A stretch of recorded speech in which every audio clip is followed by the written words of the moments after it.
সুপ্রিয় বন্ধুরা, আশা করছি তোমরা সবাই ভালো আছো। তো তোমাদের যেটি হয়, আমরা বলেছিলাম যে বিদ্যাবাড়ি পেজ থেকে তোমাদের বিসিএস 41তম লিখিত পরীক্ষার জন্য 3 দিন ফ্রি ক্লাস হবে। সেই 3 দিন ফ্রি ক্লাসের গতদিন তোমরা দৈনন্দিন বিজ্ঞানের ক্লাস করেছো। আজকে আমার সাথে ইংরেজির একটু তোমরা ধারণা পাবে, এবং আগামীকাল তোমাদের সাথে গণিত বিষয়ে, গণিত এবং মানসিক দক্ষতা বিষয়ে আমাদের শুভ্র স্যার ক্লাস নেবে। আশা করছি তোমরা এই ক্লাসগুলো এনজয় করবে। তো আমার মনে হয় এটা কি মাস্কের সাউন্ড সমস্যা হয় না? আচ্ছা, যাই হোক, আমি একটু তোমাদের যুক্ত হওয়ার জন্য সুযোগ দিচ্ছি। আশা করছি যে আমরা আজকে ক্লাসটি এনজয় করব, এবং বিশেষ লিখিত পরীক্ষার ইংরেজি অংশে ইংরেজি বিষয়ে কিভাবে প্রস্তুতি নিতে হয় এবং কিভাবে আমরা পড়ালেখা করব এই শর্ট টাইমের মধ্যে, সেই বিষয়টি আমরা আজকে আলোচনা করার চেষ্টা করব। পাশাপাশি আমরা কিছু প্র্যাকটিসও করার চেষ্টা করব, আর সাথে তোমাদের কমেন্টস যেগুলো থাকবে, কমেন্টসগুলোর সাথে একটু তোমাদের কমেন্টসগুলো পড়ে সেগুলো নিয়ে কথা বলার চেষ্টা করব। আশা করছি তোমরা এই ক্লাসটি করলে উপকৃত হবে, যতটুকুই হোক উপকৃত হবে। কিন্তু সমস্যা হচ্ছে, বাংলাদেশে খেলা হচ্ছে এখন। এই খেলাকালীন সময়ে কতজন তোমরা লাইভে থাকবে সেটাই বিষয়। যারা খেলা দেখবে, লাইভে থাকবে না, মনে হচ্ছে যে না খেলাটা দেখবো, সমস্যা নাই, লাইভের এই ভিডিওটি থেকে যাবে। তোমরা ভিডিওটা পরেও দেখতে পারবে, তোমরা এখন খেলাও দেখতে পারো, সাথে সাথে এটাও দেখতে পারো।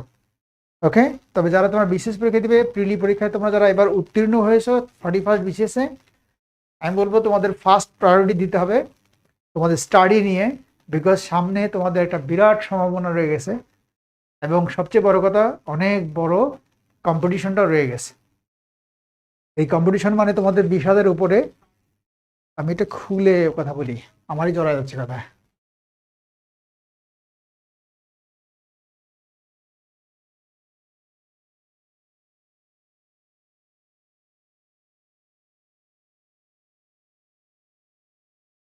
ওকে, আমার মনে হয় এখন সাউন্ড আরো একটু বাড়বে। মাস্ক পরা ছিল, মাস্কের সাউন্ডটা একটু কম ছিল। ওকে, আমি একটু তোমাদের সাথে একটু যুক্ত হই মেসেঞ্জারে, মানে কমেন্ট বক্সে। তারপরে আমি ক্লাসটা শুরু করে দিই, আলোচনা শুরু করে দিই। আমি দুটি কথা বলেছি এখানে, একটা হচ্ছে সিলেবাস, বিসিএস রিটেন ইংলিশ। একটা হচ্ছে সিলেবাস, আর একটা হচ্ছে টার্গেট মার্কস। ইংলিশ থেকে লিখিত পরীক্ষায় টার্গেট মার্কসটা, সেটা নিয়ে কথা বলবো, এবং তার সাথে আনুষঙ্গিক অন্যান্য বিষয়ে কথা হবে। তো ওকে, ঠিক আছে। হ্যাঁ, এতে যুক্ত হচ্ছে, একটু শেয়ার করে দিতে হবে। আমার মনে হয় সবাই খেলা নিয়ে ব্যস্ত আছে আজকে। বাংলাদেশে খেলা হচ্ছে, খেলাও দেখো, ক্লাসও করো।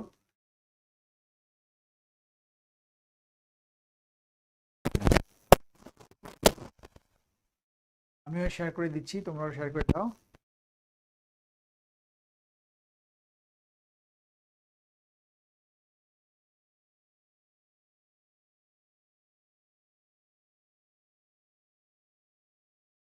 এতে যুক্ত হচ্ছে।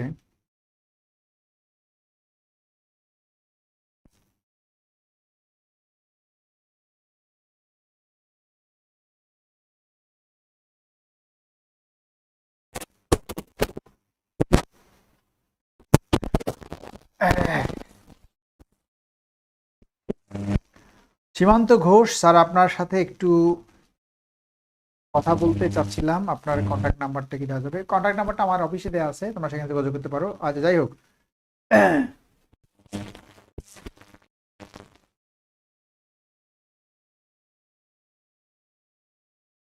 আচ্ছা, একজন বলছে যে রিটেনে আগে টিকা নিব না পরে নিব? টিকা নিলেই লাভ, টিকা নিতে হবে, আগে ভাগে টিকা নিতে হবে। ওকে, ঠিক আছে। এই পেজে কারা যে বিজ্ঞাপন প্রচার করে বুঝি না, এটা একটা স্টাডি পেজ। রোকেয়া সুলতানা বলছে বিজ্ঞাপন প্রচার করে। বিজ্ঞাপন আসলে আর কি, যে বিজ্ঞাপনটা গুগল থেকে চলে আসে, গুগল থেকে চলে আসে, সেই বিজ্ঞাপনটা থাকে। তো ওইটুকু একটু হজম করে নিতে হবে। যাই হোক, আমরা এখন আলোচনা শুরু করে দিই। সেটা হচ্ছে যে তোমাদের, আমি জানি না এখানে কারা কারা যুক্ত আছে, তোমরা রিটেন পরীক্ষায় যুক্ত আছো কারা কারা, কারা কারা যুক্ত আছে, যে যারা রিটেন পরীক্ষা দিবে।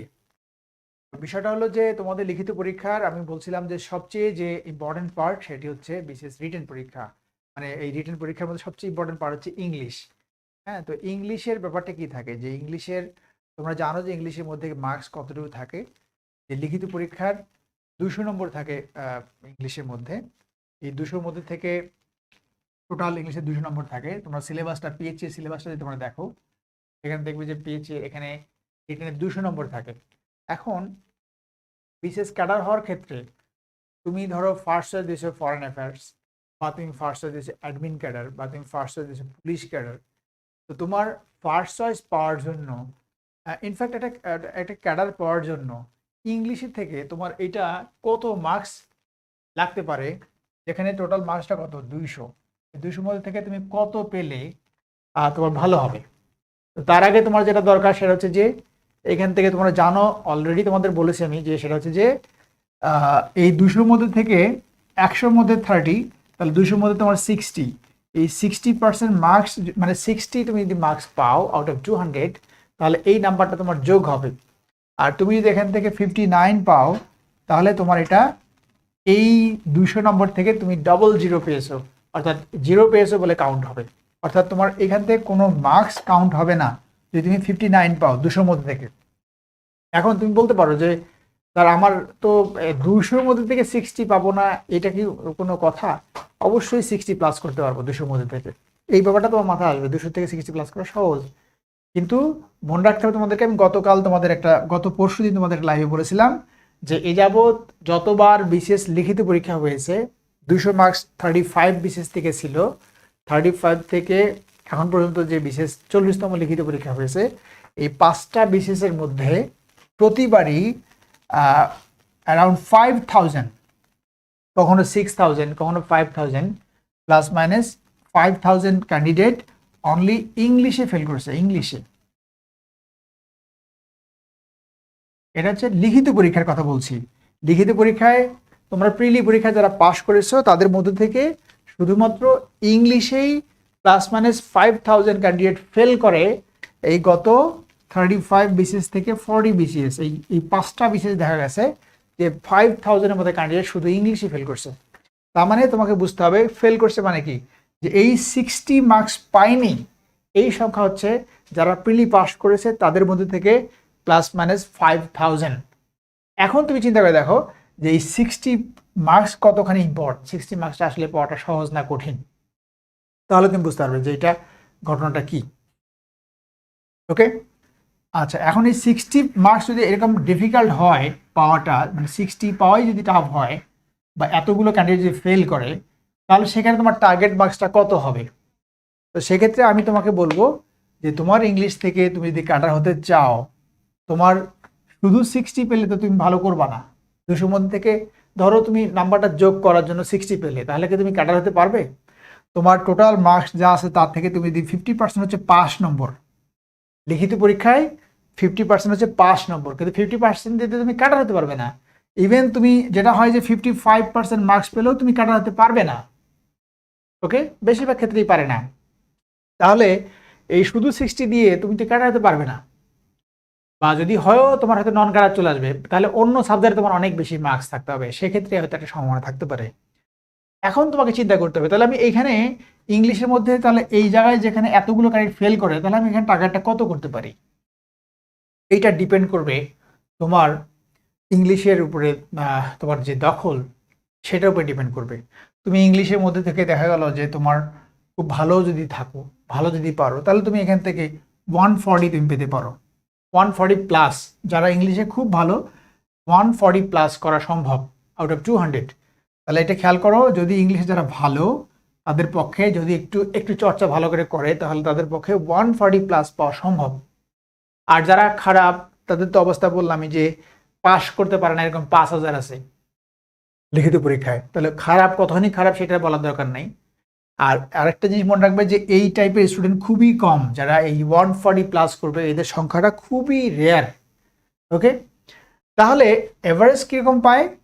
এইটা পায় না, যেটা পায় মোটামুটি যারা ভালো করে তারা কি করে 100 to 120 এইটা পায় ইংলিশ থেকে। যারা মোটামুটি ভালো করে তারা হচ্ছে 100 থেকে 120 পায় ইংরেজি অংশে 200-র মধ্যে থেকে। এটা হচ্ছে ভালো করা।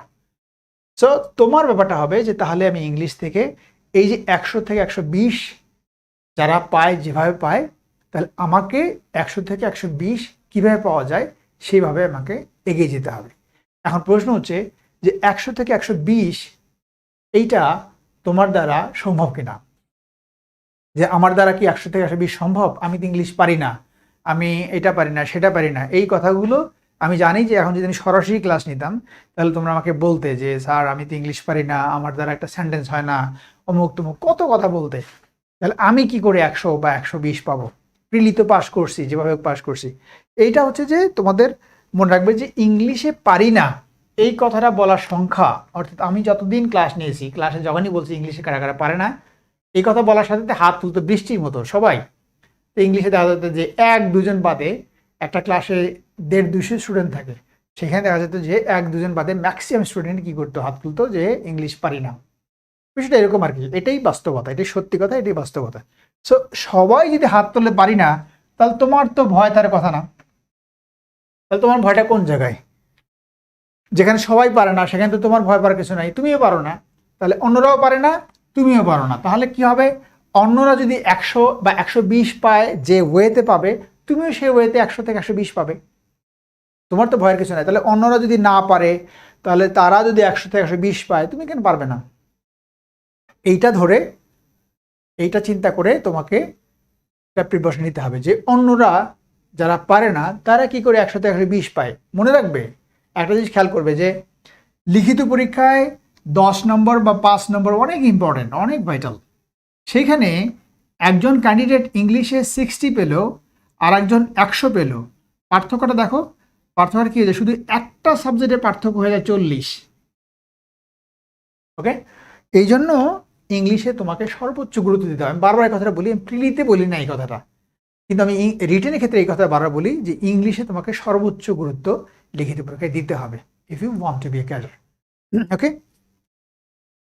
তাহলে আমরা এবার খেয়াল করি যে আমরা যে পদ্ধতিতে 100 বা 120 পাবো সেই পদ্ধতিতে আমাদের ধরতে হবে, সেই পদ্ধতিতে আমাদের এগিয়ে যেতে হবে। ক্লিয়ার বিষয়টা? 100 থেকে 120 পাওয়ার জন্য আমরা যে 100 থেকে 120 পেতে চাই, আমরা এখানে যারা লাইভে যুক্ত আছি তারা একটু কমেন্ট করে জানিয়ে দিই যে আমরা কারা কারা কত মার্কস টার্গেট করবো। আমরা আমাদের পক্ষে কার কত মার্কস তোলা সম্ভব, খুব দ্রুত, আমি 1 মিনিট সময় দিব, ঝটপট। কার টার্গেট কত?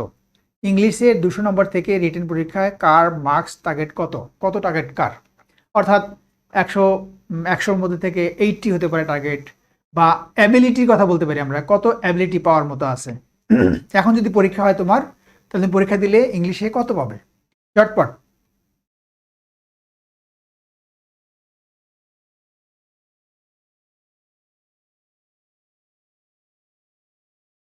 আমাদের আতিক হাসান স্বপ্ন আছে, মুসলিমা আক্তার আছে, ভেরি গুড, ওয়ালাইকুম আসসালাম। আল সাদিক আছে, আল সাদিক বলছে টিকা নিলে জ্বর আসে, আমরা পড়াচ্ছি ক্লাসে পড়া, ও বলছে টিকা নিলে জ্বর আসে। তারিক বলছে যে শেয়ার ডান, থ্যাংক ইউ তারিক। কায়সার আহমেদ বলছে 130, ভেরি গুড কায়সার, এরকম কারেজ থাকতে হবে, সাহস থাকতে হবে। কায়সার বলছে যে 130 ওর টার্গেট ইংলিশ থেকে, ভেরি গুড। তো কেউ যদি 130 টার্গেট করে নিশ্চয়ই তার একটা প্ল্যান থাকবে যে 130 আমি কিভাবে পেতে পারি। নেট কি খুব স্লো? কমেন্ট আসতেছে না তো।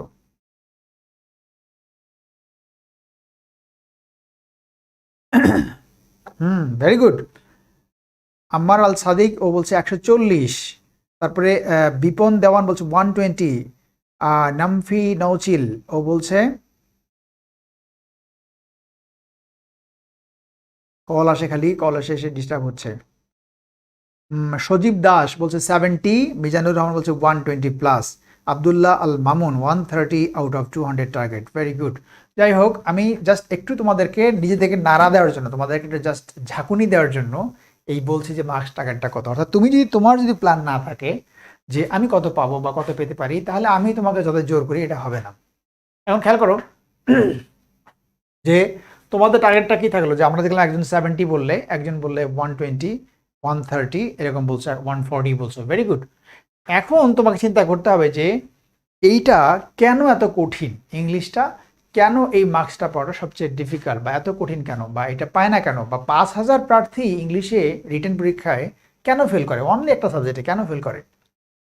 এটা এই জন্যই ফেল করে, তোমাকে মনে রাখতে হবে যে এইখানে যে 200 নম্বর পরীক্ষার প্রশ্ন হয়, এই 200 নম্বর প্রশ্নের মধ্যে থেকে তোমার একটা 1 নাম্বার একটা কোশ্চেন থাকে, সেটা হচ্ছে রিডিং কম্প্রিহেনশন। রিডিং কম্প্রিহেনশন অর্থাৎ একটা প্যাসেজ, একটা বড় প্যাসেজ থাকে, সেই প্যাসেজ থেকে তোমার যে প্রশ্নগুলো থাকে, সেই প্রশ্ন থাকে 100 মার্কসের। এই একটা প্যাসেজ থেকে তোমার থাকে রিডিং কম্প্রিহেনশন, যে প্যাসেজটা থাকে সেখান থেকে 100 নম্বর প্রশ্ন থাকে। আমার ধারণা তোমরা সবাই জানো কি কি থাকে, সেটা নিয়ে আমরা পরে আলাপ করতে পারবো। নাম্বার 2 কি থাকে? এখানে ট্রান্সলেশন থাকে। দুটো ট্রান্সলেশন থাকে, একটা থাকে বাংলা থেকে ইংলিশ, আর একটা থাকে ইংলিশ থেকে বাংলা। দুটো থাকে কত? এক একটা 25 করে, 25 + 25 = 50। আর একটা কি থাকে? আর একটা থাকে এসে, রচনা। রচনা থাকে তোমার 50। খেয়াল করো যে এই হচ্ছে তোমার ইংলিশের 200 নম্বর। তার মানে এখন এখান থেকে আমার মার্কসটা কেন পাওয়াটা ডিফিকাল্ট, কেন আমি মার্কসটা বেশি পাবো না? এইখানে তোমার খেয়াল করতে হবে যে এই যে রিডিং কম্প্রিহেনশন আছে 100 নম্বর, এইটা খেয়াল করতে হবে যে তুমি ইংরেজি পড়ে কিরকম পারো, মানে ইংরেজি পড়ার পরে সেটা বোঝো কিরকম। এটা ফার্স্ট নিজেকে প্রশ্ন করো, এখনই প্রশ্ন করো যে আমি যখন ইংরেজি পড়ি সেটা আমি কিরকম বুঝি, মানে সেই পড়াটার ক্ষেত্রে কি লিখছে সেটা আমি কতটুকু বুঝি, মানে রিডিং অ্যাবিলিটিটা আমার কেমন আছে। এটা ফার্স্ট তুমি নিজেকে প্রশ্ন করো। এইটা হচ্ছে তোমার সবচেয়ে আরেকটা হচ্ছে গুরুত্বপূর্ণ কাজ। এখন এখান থেকে রিডিং কম্প্রিহেনশন মানে কি? এটা একটা প্যাসেজ, একটা লম্বা প্যাসেজ থাকবে, বড় একটা প্যাসেজ থাকবে। এই প্যাসেজটা দেখো, এইখানে প্যাসেজ একটা থাকবে, একটা ট্রান্সলেশন থাকবে, একটা এসে থাকবে। তুমি এই তিনটার মধ্যে থেকে এসেটা হয়তো তোমার কমন পড়তে পারে। এই এসেটা লিখতে হবে 1000 শব্দের, 1000 ওয়ার্ডের মধ্যে এসেটা লিখতে হবে। তাহলে তোমার কমন বলতে কি বোঝায়? তুমি ধরো 5টা 6টা এসে কি মুখস্থ করতে পারবে? বা মুখস্থ করলে কমন পড়বেই এরকম কোনো গ্যারান্টি আছে? তো এই কারণে কি হয় যে এসের বিষয়টা যদিও তোমার কমন পড়ে, কিন্তু যেহেতু তোমার মুখস্থ নাই, তার মানে তোমার এসেটা লিখতে হবে। লিখতে হবে কত ওয়ার্ডের মধ্যে? অ্যারাউন্ড 1000 ওয়ার্ড, 1000 শব্দ। এখন 1000 শব্দের একটা রচনা লেখার মতো তোমার বানিয়ে বানিয়ে লেখার মতো অ্যাবিলিটি আছে কি না। এখানে তোমার মনে রাখতে হবে যে এই রচনাগুলো কোনোভাবেই চাইল্ডহুড মেমোরিজ বা জুট, ডিসিপ্লিন এগুলো কোনো সময় আসবে না। ওকে, এগুলো আসবে সমসাময়িক ঘটনাগুলোর মধ্যে মানুষের আকর্ষণ আছে, বা মানুষ যেগুলো নিয়ে চর্চা করে, কথা বলে, সেই বিষয়গুলো কি, সেই বিষয়গুলো নিয়ে এই রচনার মধ্যে থাকবে, যেগুলো তোমার তথ্য নির্ভর, যেগুলো তোমাকে ইনফরমেশন তোমাকে দিয়ে এলাবোরেট করতে হবে। তাহলে এই তথ্যগুলো নির্ভর যে রচনাগুলো থাকে, এগুলো তোমাকে লিখতে গেলে, বানায় লিখতে গেলে তথ্য জানতে হবে, সেই তথ্যগুলো বড় করতে হবে। এইখানে আজগুবি কিছু লেখার সুযোগ নাই, কিছু কথা তো রচনা লেখাই হবে আজগুবি, কিন্তু তারপরে তোমাকে এটা লেখার ক্ষেত্রে অবশ্যই ইনফরমেশন তোমাকে গ্যাদার করতে হবে। সেই অ্যাবিলিটি, সেই ইনফরমেশন নিয়ে সেগুলো লেখার মতো অ্যাবিলিটি তোমার আছে কিনা, এটা হচ্ছে তোমার এসে লেখার ক্ষেত্রে বড় প্রশ্ন। তুমি নিজেকে জিজ্ঞেস করে দেখো। তাহলে আমরা কি করলাম, একটু আগে তোমাকে বললাম তুমি আগেরটা কত করবে। তোমরা কেউ করলে 130, কেউ বললে 120, কেউ বললে 110, বা কেউ বললে 70। এখন তুমি মিলিয়ে দেখো যে এইখানে তোমার অ্যাবিলিটি কতখানি, তাহলে সেক্ষেত্রে তোমার কি করতে হবে। এইখানে তাহলে এসেটার ব্যাপারে একটা তোমাকে অবশ্যই প্ল্যান করতে হবে। তুমি যদি প্রিলি পাস করেছো, বিশেষ কাটার হতে গেলে তুমি তো আর ইংলিশটা বাদ দিয়ে তুমি কাটার হতেই পারবে না, এটা তোমাকে ফেস করতেই হবে। এই হচ্ছে এসের ব্যাপারটা। 2 নম্বর হচ্ছে যে তুমি রিডিং কম্পিটিশন যদি তুমি আসো, রিডিং কম্পিটিশন তোমাকে বললাম যে একটা বড় প্যাসেজ তোমাকে পড়ার অ্যাবিলিটি থাকতে হবে। সেই প্যাসেজের মধ্যে বিভিন্ন জায়গায় ইনফরমেশন দেওয়া আছে, সেই ইনফরমেশন থেকে তোমাকে এখানে 10টা প্রশ্ন করা হবে, থেমেটিক কোশ্চেন থাকবে সেগুলো, যে প্রশ্নগুলো তোমাকে 3টা সেন্টেন্স বা 4টা সেন্টেন্স বা এরকম করে লিখতে হবে। এক একটা প্রশ্নের মান থাকবে 3 নম্বর করে, তাহলে 10টা প্রশ্নের উত্তর দিলে তোমার হবে 30 নম্বর। এখানে তোমার এখান থেকে এই প্যাসেজটা থেকেই তোমার তাহলে এই 10টা প্রশ্ন উত্তর করতে হবে। এই প্যাসেজটা থেকেই তোমার গ্রামার থাকবে 30 নম্বর।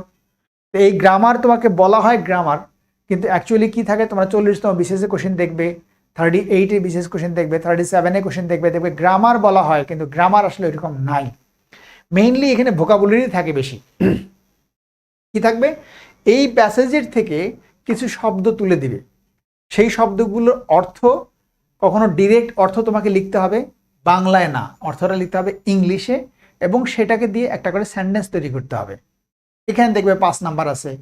তারপর আরেকটা দেখবে যে ওই শব্দটাতে একটা অ্যান্টোনিম তৈরি করতে হবে, অ্যান্টোনিম থাকবে, যে শব্দ থাকতে তার বিপরীত শব্দ লিখতে হবে, ইংলিশ লিখতে হবে, এবং সেটা দিয়ে একটা করে সেন্টেন্স তৈরি করতে হবে। এখানে থাকবে 5 নাম্বার। আবার দেখা গেলো যে 5টা গ্রামারের রুল দেওয়া আছে, 5টা গ্রামারের সেন্টেন্স দেওয়া আছে, কারেকশন করতে দিয়েছে, এই 5টা কারেকশন করে তুমি সেখানে 5 নাম্বার পাবে। তাহলে এই হলো 15 নম্বর। আবার দেখবে সেখানে একটা শূন্যস্থান পূরণ দেওয়া আছে 5 নাম্বার, সেখানে তোমার হলো এই 20 নম্বর। এইভাবে তোমার দেওয়া হলো পার্টস অফ স্পিচ কারেকশন দেওয়া থাকলো, একটা ওয়ার্ড দেওয়া থাকলো, সেই ওয়ার্ডের এটাকে ওয়ার্ডটাকে বলবে, এটাকে অ্যাডজেক্টিভ করলে কি হবে, এটাকে নাউন করলে কি হবে, সেগুলো তোমাকে ঘর ঘর করে সাজিয়ে দেওয়া থাকবে, সেগুলো তুমি সেখানে দেখবে। এইভাবে বলা হয় গ্রামার। কিন্তু গ্রামার বলতে তুমি যেটা চিন্তা করো যে ন্যারেশন, ভয়েস, এগুলো সাবজেক্ট ভার্ব এগ্রিমেন্ট, এগুলোর মধ্যে সীমাবদ্ধতা নয়, এটার মধ্যেই সীমাবদ্ধ নয়। তাহলে গ্রামার 30, থিমেটিক কোশ্চেন 30, আর একটা হচ্ছে এই প্যাসেজ থেকে তোমার একটা সামারি লিখতে হবে। সামারি, এত বড় প্যাসেজ, সেটাকে তোমার একটা সামারি করতে গেলে দেখা যাচ্ছে যে ছোট হবে, সেটা সামারিটা হবে তোমার 100 ওয়ার্ডের মতো হয়ে যাবে। তো অ্যারাউন্ড 100 ওয়ার্ডের মধ্যে বা 80 ওয়ার্ড এরকম একটা সামারি হবে। তো সেই সামারিটা করার মতো তোমার অ্যাবিলিটি আছে কিনা। সামারিতে তোমার থাকবে 20 নম্বর। তাহলে এটা তুমি চিন্তা করে দেখো যে সামারিটা করার মতো আমার কতখানি অ্যাবিলিটি আছে। যে কোনো একটা বড় জিনিস, সেটাকে মেইন জিস্ট কথাটা কি সেটা দিয়ে আমি একটা সংক্ষিপ্ত করে একটা সামারি লিখবো, সেটা আমি পারি কিনা। ওকে, তাহলে এইখানে 20 হওয়ার পরে হলো তোমার কত 80, আর 20 নম্বরে 100 নম্বর থাকবে কি, যে এই কম্পিটিশনের মধ্যে থেকেই একটি বিষয়ের উপরে একটা চিঠি লিখতে হবে তোমার যে কোনো পত্রিকার সম্পাদক বরাবর। ধরো তোমার এলাকায় কোভিডের আক্রান্ত সংখ্যা বেড়ে গেছে, তাহলে তোমার এখানে কি লাগে, একটা আইসিইউ মেশিন লাগে। এখন তোমার এটা দেখা গেল যে কোভিড নিয়ে একটা কম্পিটিশন, তোমার পরীক্ষা এসেছে, আসতেই পারে কোভিড নিয়ে, সেখানে একটা আইসিইউ মেশিন তোমার এলাকায় দরকার। এই হিসেবে তুমি একটা পত্রিকা সম্পাদকের কাছে দৃষ্টি আকর্ষণ করে একটা চিঠি লিখবে। এমন একটা সমস্যা তুলে ধরতে হবে যেই সমস্যাটা পত্রিকায় তোমার, যেটা আমরা বাংলায় চিঠিপত্র কলাম যে আমরা আগে লিখতাম, সম্পাদক বরাবর চিঠি দিতাম যে সম্পাদক সাহেব আমার নিম্ন বর্ণিত পত্রখানি আপনার পত্রিকায় প্রকাশ করে বাধিত করবেন, এটা বাংলায় থাকে, এটা ইংলিশেও থাকে। যাই হোক, এরকম একটা চিঠি, যে চিঠিটার তোমার পত্রিকায় প্রকাশ হবে, এরকম একটা কলাম থাকবে, আর্টিকেল থাকবে, আর একটা চিঠি থাকবে যেটা পত্রিকার সম্পাদক বরাবর যাবে। সো দুটো ব্যাপারে এখানে লিখতে হবে। এটা কিছু নিয়ম কানুন আছে, সেখানে তোমার 20 নম্বর আছে। তাহলে এই হচ্ছে তোমার 100 নম্বর। আর থাকে বন্ধুরা ট্রান্সলেশন। এই ট্রান্সলেশন যে বিষয়টা থাকে, এখানে বাংলা থেকে ইংলিশ করতে হয় 25 নম্বর একটা প্যাসেজ, আর ইংলিশ থেকে বাংলা করতে হয় 25 নম্বর আরেকটি প্যাসেজ। এই দুটো প্যাসেজ 50 নম্বরে থাকে। এখন এই ট্রান্সলেশন করার সময় তোমাকে খেয়াল করতে হবে যে এইটা কিন্তু ওইরকম ট্রান্সলেশন আসবে না যে কি বলে যে সকাল থেকে গুড়ি গুড়ি বৃষ্টি হচ্ছে, তারপরে 7 দিন ধরে সে অসুস্থ, এই যে আমরা পড়তাম যে জিনিসগুলো মুখস্থ করার ব্যাপার ছিল, এরকম কিন্তু ট্রান্সলেশন পরীক্ষায় আসবে না। এই ট্রান্সলেশনগুলো পরীক্ষা আসবে একেবারে আনকমন কোনো একটা জিনিস। হয়তো দেখা গেল যে কোনো একদিন কোনো পত্রিকার কোনো ভিতরে এডিটোরিয়াল পেজের মধ্যে কোনো একটা জিনিস ছিল, সেটাকেই ট্রান্সলেট আকারে দিয়ে দিয়েছে। বাংলা থেকে একটা বড় একটা ট্রান্সলেট প্যাসেজ দেওয়া আছে, ইংলিশ থেকে একটা বড় প্যাসেজ দেওয়া আছে। তাহলে এখানে 25 25 50 আছে। তুমি কোনোভাবেও বাজারের গাইড বই কিনে তুমি এগুলো কমন পাবে না। এখন বিষয়টা কি হচ্ছে যে এই সবগুলো মিলে, এই 200 নম্বরে যা কিছু আছে এখানে, এই সবগুলো মিলে তোমার যা আছে এখান থেকে, তুমি সমস্যাটা কোন জায়গায় হবে সেটা হচ্ছে বাজারের যতগুলো গাইড বই আছে সবগুলো গাইড বই তুমি যদি মাথায় করে নিয়ে পরীক্ষা হলে তোমার যাওয়ার সুযোগ করে দেওয়া হয়, এরপরও দেখবে যে ওই বইগুলো থেকে কোনো কিছুই কমন নাই। এইটি হচ্ছে সবচেয়ে বড় সমস্যা। তাহলে বইয়ের মধ্যে, এতগুলো বইয়ের মধ্যে যে জিনিসগুলো কমন নাই, সেই জিনিসটা পরীক্ষায় ফেস করতে গেলে তোমাকে কি করতে হবে, এইবার তুমি সিদ্ধান্তটা ওইভাবে নাও, প্ল্যানটা তুমি ওইভাবে নাও যে আমি এত পড়বো, বইটি সাথে নিয়ে যাবো, কিন্তু সেটা আমার কমন থাকবে না। সেটা কিভাবে সম্ভব? ওকে বন্ধুরা, আমি তোমাদের সাথে আবার একটু ফাঁকে ফাঁকে মেসেজটা দেখবো, তোমরা হারিয়ে গেলা কিনা সেটা দেখবো।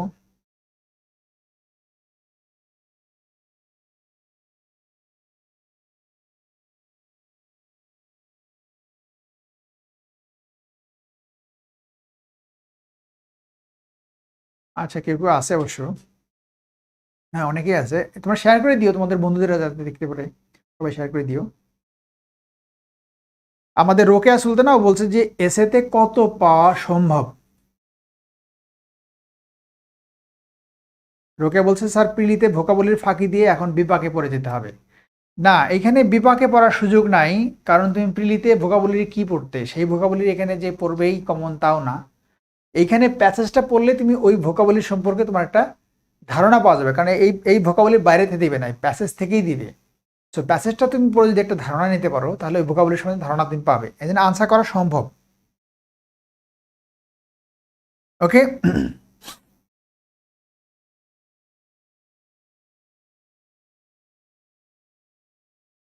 ইশরাত জাহান চয়া, চয়া না ছোয়া, চয়া বলতে একটা প্রশ্ন ছিল স্যার, সেটা হচ্ছে কি, প্লিজ কমেন্ট করবেন। ওকে, টেকনিক্যাল ক্যাডারের নাম্বার বন্টনটা জানার ছিল, খুব দরকার।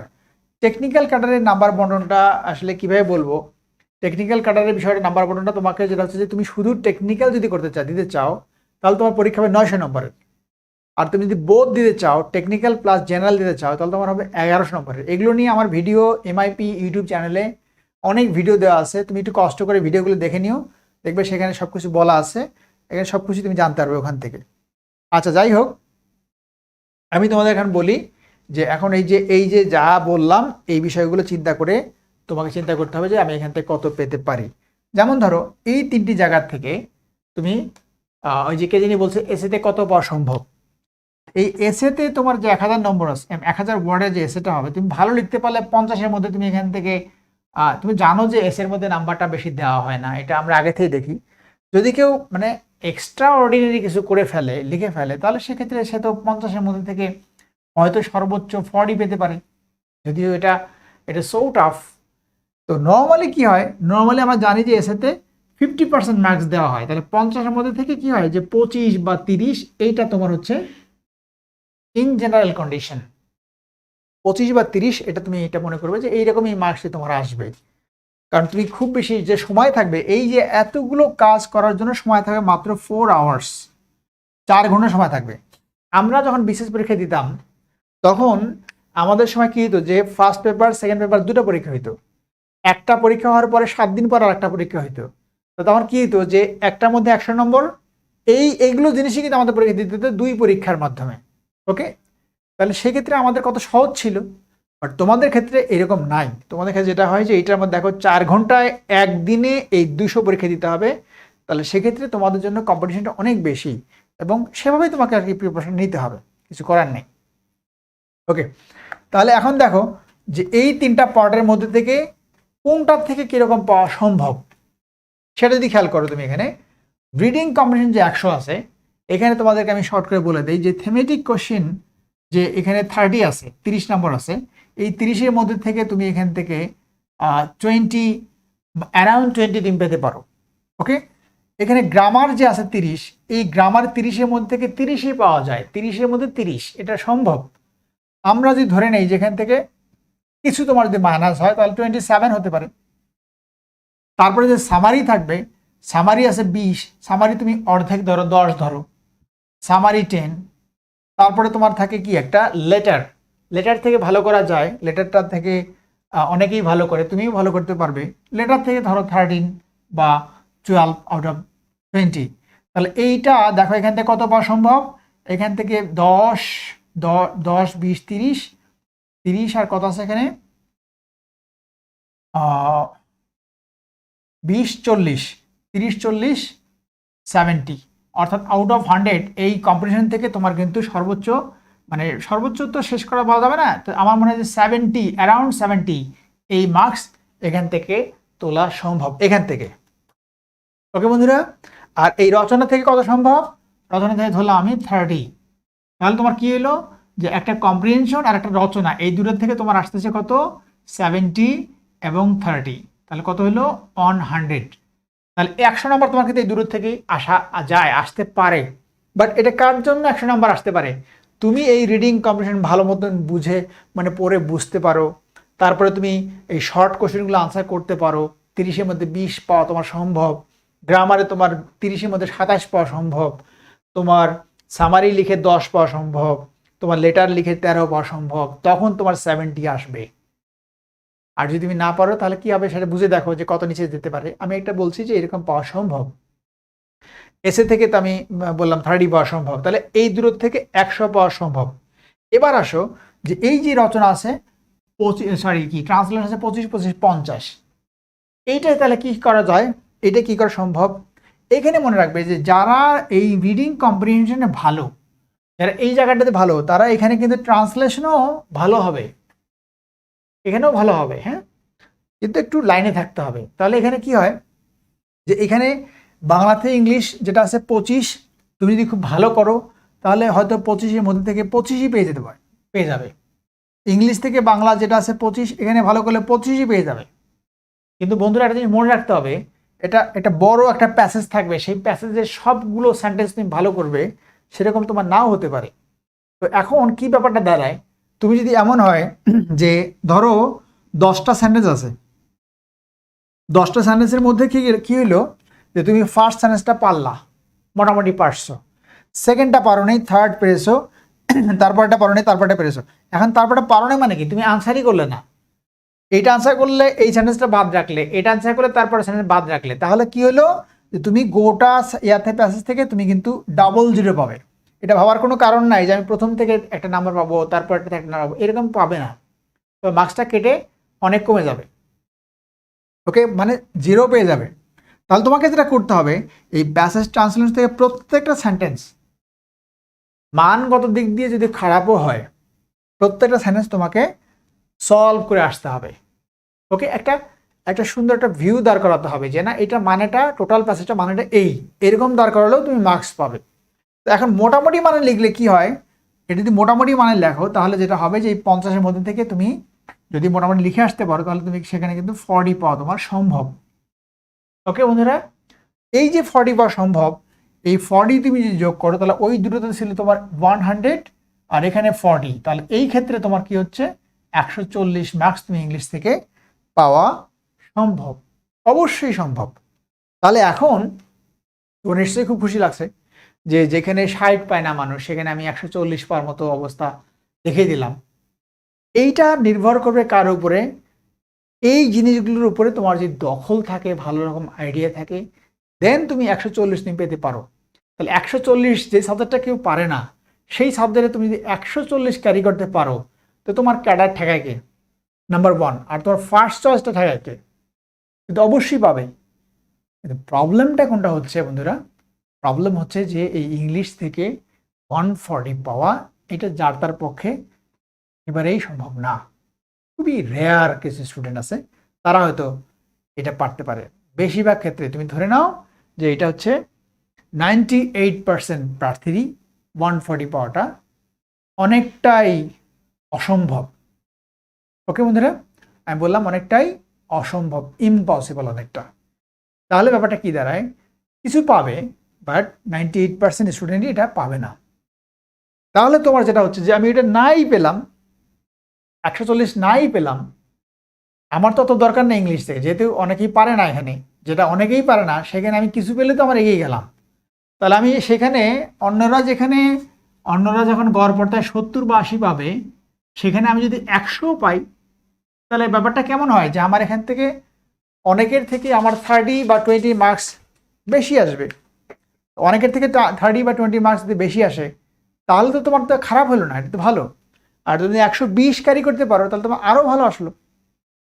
তো এই ব্যাপারটা তুমি মাথায় রাখবে। এখন দেখো খেয়াল করে যে এইখান থেকে এই যে ট্রান্সলেশনের যে 50 নম্বরটা থাকে, এই 50 নম্বরের মধ্যে কি হয় যে ডেঞ্জার ব্যাপার হচ্ছে যদি তুমি এটা না লেখো বা ছেড়ে ছেড়ে দিয়ে আসো তাহলে তোমার 0 চলে আসবে। আর মোটামুটি লিখে আসলে তোমার কি হবে যে 35 বা 40 মার্কস তুমি ক্যারি করতে পারবে। এইটাই আমি বলতে চাচ্ছি যে এইটা যেন কোনোভাবে তোমার মিস না হয়ে যায়। আমরা বাংলাদেশ জিতে গেছে, আচ্ছা আচ্ছা, বাংলাদেশ জিতে গেছে, কংগ্রাচুলেশন জানাচ্ছি যারা তোমরা খেলা দেখছিলে। তো আজকে খেলার দিন, তোমাদের আগের থেকে লাইভের ব্যাপারটা দেওয়া ছিল, আমিও খুব মুশকিলে পড়ে গেছি যে খেলাটা মিস করলাম, খেলাটা দেখতে পারলাম না। খেলা দেখি, আমি খুবই খেলা দেখার ভক্ত, কিন্তু আজকে তোমাদের সাথে এই লাইভটা থাকার কারণে খেলা দেখা হয়নি। তো বাংলাদেশ যেহেতু জিতে গেছে, এটা সাংঘাতিক ব্যাপার, লাইভে থেকে আমি দেখতে পেলাম না। এটা খুবই একটা সুন্দর একটা কথা যে বাংলাদেশ জিতে গেছে, অস্ট্রেলিয়ার সাথে জিতে যাওয়া মানে এটা দারুণ ব্যাপার। যাই হোক, তোমরা যারা বিশেষ পরীক্ষা দিবে তোমরা জিতে গেছে বাংলাদেশ আনন্দ করো, আর যদি ভালো লাগে তাহলে এই ক্লাসটাও করো, আর ভালো না লাগলে লাইভ থেকে যে খানিক আনন্দ করে তারপর আবার লাইভে যুক্ত হয়েও সমস্যা নাই। আচ্ছা, তাহলে আমি আমার কথা বলতে থাকি। এখন আমরা যেটা করব সেটা হচ্ছে যে আমরা এবার ভিতরে ঢুকবো। হ্যাঁ, এটার ইংলিশের ভিতরে কি আছে সেটা আমরা একটু দেখার চেষ্টা করব। ওকে, বাংলাদেশ জিতে গেল, তোমরা একটু কংগ্রাচুলেট করবে, সেটাও নাই, সেটা কিছু কংগ্রাচুলেট লিখতেছে না।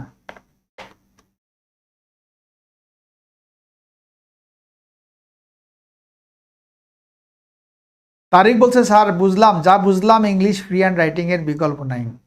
ভেরি গুড, এইভাবে বুঝলেই তো হয়ে যায়। আব্দুল্লাহ মামুন বলছে মুখস্থ করতে পারি না। আর নৌচালি কি বলছে, স্যার ইংলিশে ভালো করতে হলে কিভাবে পড়তে হবে? এটা একটা সুন্দর কথা বলছো যে কিভাবে পড়তে হবে। হ্যাঁ, আমরা সেটাই বলবো কিভাবে পড়তে হবে। সাবরিনা সুলতানা তাজমিন বলছে স্যার ট্রান্সলেশন আর এসে কিভাবে ভালো করব। ওকে, ট্রান্সলেশন এবং এসেতে কিভাবে ভালো করব সেটা নিয়ে কথা বলি। ঠিক আছে, আরও যদি তোমাদের কিছু চাহিদা থাকে বলো। লেটারের ফর্মুলা বলবেন স্যার, লেটারের ফর্মুলা। ওকে, লেটারের ফর্মুলা বলা যাবে। তারপরে আমরা আসি যে নিতেন্দ্র সর্দার শুধুমাত্র টেকনিক্যাল ক্যাডারের জন্য কিছু বলবেন স্যার। শুধুমাত্র টেকনিক্যাল ক্যাডার বলতে গেলে তো মনে করো বাকি যারা আছে বেশিরভাগই তো নন টেকনিক্যাল, তারা একটু বঞ্চিত হবে। টেকনিক্যাল ক্যাডারের বিষয়টা তোমরা একটু দেখে নিও। আমি যেটা বললাম যে টেকনিক্যাল বিষয়টা তো অনেক, ডিপার্টমেন্টও অনেক, এতগুলো বিষয় আমি নিজেও জানি না। দেখা গেলো যে আমি তো ইঞ্জিনিয়ার না, আমি তো ডাক্তার না।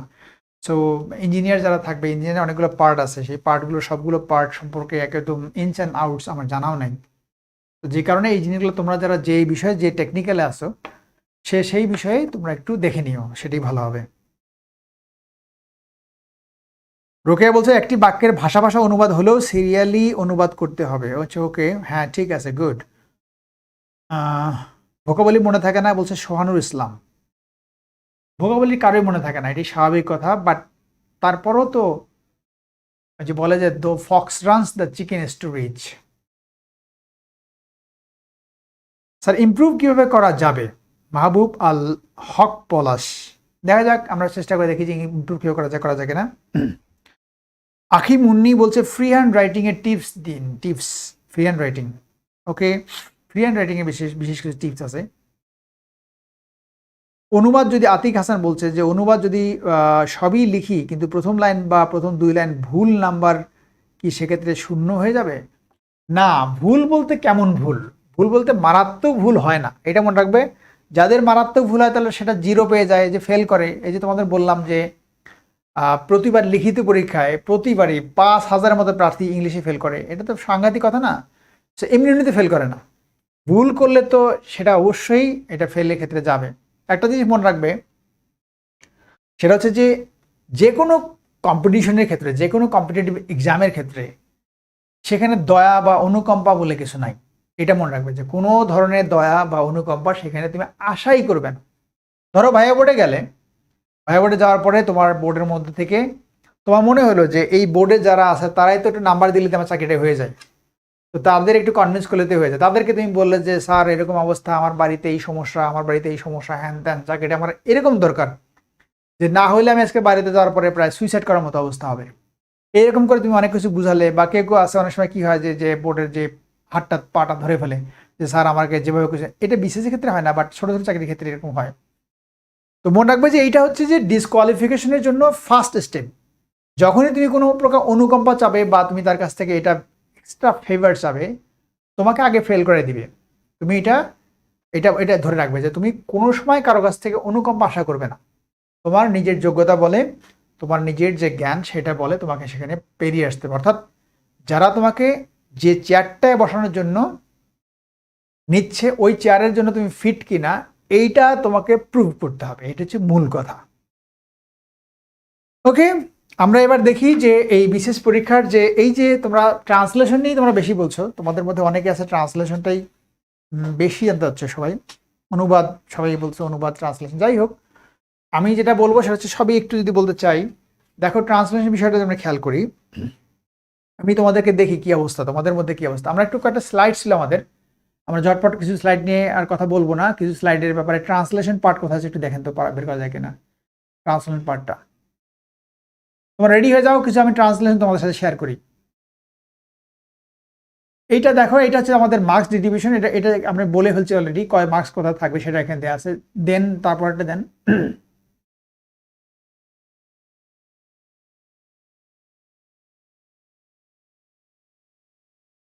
আচ্ছা, এটাও দরকার নাই, এটাও ক্যারি করি। এটা আমাদের আমাদের বিদ্যাবাড়িতে যে রিটেন ক্লাসটা হয়, লিখিত ক্লাসের এটা লেকচার প্ল্যান 1 2 3 4 কোনটার মধ্যে কোনটা ক্লাস হবে, 1 নম্বর ক্লাসে কি আছে, 2 নম্বর ক্লাসে কি আছে, এভাবে দেওয়া আছে। পরেরটা জানুন।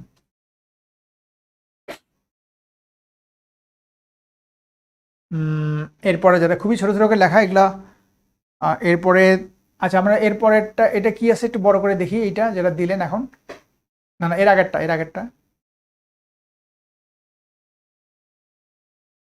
এটা একটু বড় করা যায় কিনা। আচ্ছা, এইটা কি তোমরা দেখতে পাচ্ছ কিনা যেটা দেয়া আছে এখানে, দেখো ট্রান্সলেশনে কিছু দেয়া আছে এখানে, হ্যাঁ ট্রান্সলেশন দেয়া আছে, তোমরা পড়তে পারছো কিনা দেখো তো, যে পড়া হচ্ছে কিনা এটা। আমাদের আহসান জামান সজীব ও বলছে যে 110 পাবে ইনশাল্লাহ, ভেরি গুড। ওকে, দেখো ট্রান্সলেশন দেয়া আছে কিছু, হ্যাঁ এগুলো ট্রান্সলেশন পরীক্ষা আসছে। তো এগুলো ট্রান্সলেশন দেখো যে এরকম ট্রান্সলেশন থাকবে, এখানে একটা করে সেন্টেন্স দেয়া আছে শুধু, বিভিন্ন পরীক্ষার প্রশ্ন থেকে একটা করে ট্রান্সলেশন দেয়া আছে। তোমরা একটু দেখা যায় কিনা, নাহলে আমি বোর্ডে লিখে দিব, আমি বোর্ডে লিখে দিব। হ্যাঁ দেখা যাবে না, আচ্ছা দেখো ওটা দেখা যায় কিনা আবার তোমাদেরকে আমি। আচ্ছা, এই ট্রান্সলেশন দেওয়ার আগে ধরো ট্রান্সলেশন বাংলা থেকে ইংলিশ, তোমরা কি জানো যে বাংলা থেকে ইংলিশ আর ইংলিশ থেকে বাংলার মধ্যে থেকে কঠিন হচ্ছে বাংলা থেকে ইংলিশ, এটাই কঠিন বেশি, আর ইংলিশ থেকে বাংলাটা বেশি কঠিন না। তো বাংলা থেকে ইংলিশের ক্ষেত্রে ধরো তোমাকে একটা আমি ট্রান্সলেশন দিচ্ছি খুবই ইজি, হ্যাঁ খুব সহজ একটা দেই, তারপরে আস্তে আস্তে আমি তোমাদের কয়েকটা দেখাই যে কিভাবে করতে হবে ট্রান্সলেটগুলো। মানে এটা এমন না যে সহজ আসবে, কিছু কিছু বাক্য থাকবে সহজ, কিছু থাকবে কঠিন। এমনি একটা দুটো বাক্য দেখো, যেমন আমি বললাম যে সিম্পল একটা সেন্টেন্স দেই, একটা খুব মানে কি বল সহজ একটা সেন্টেন্স দেই।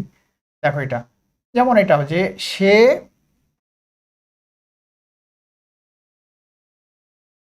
এখানে আসেনি এজন্য নয় যে আমি অসুস্থ ছিলাম, আমি অসুস্থ ছিলাম, বরং এজন্য যে বরং এজন্য যে আমার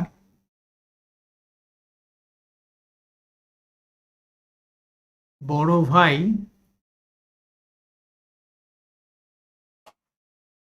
এখানে এসেছিল।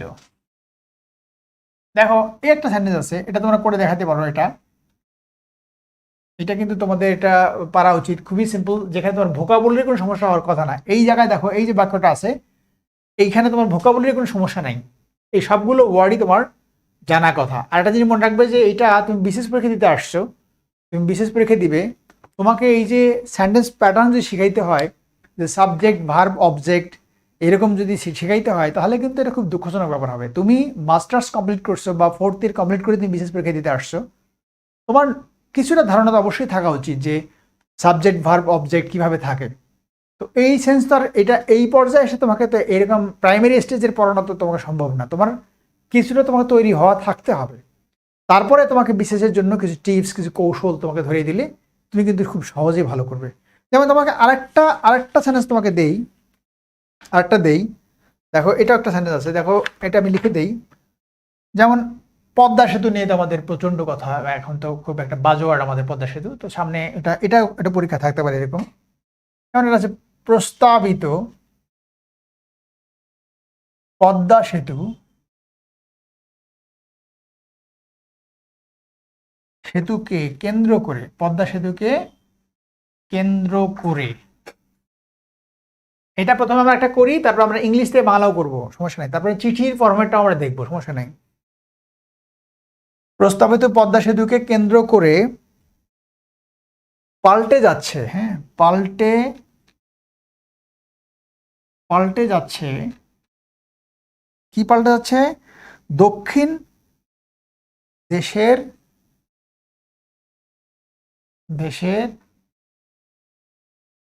দক্ষিণ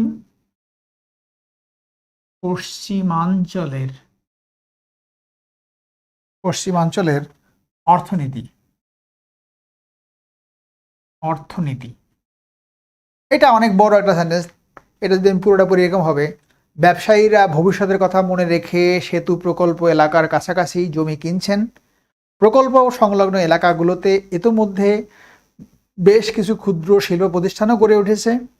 ব্যবসায়ীদের ধারণা, পদ্মা সেতু নির্মাণ এবং গ্যাস সংযোগ নিশ্চিত হলে সেতু সংলগ্ন এলাকায় শিল্প স্থাপনের ধুম পড়ে যাবে এবং পদ্মাপাড়ের চালচিত্রে ঘটবে ইতিবাচক পরিবর্তন। এরকম করে একটা বড় প্যাসেজ। তো এখন পুরো প্যাসেজ তার এখন করা সম্ভব না, আমাদের হাতে সময়ও এরকম ভাবে নাই, এগুলো ক্লাসে তোমরা পাবে।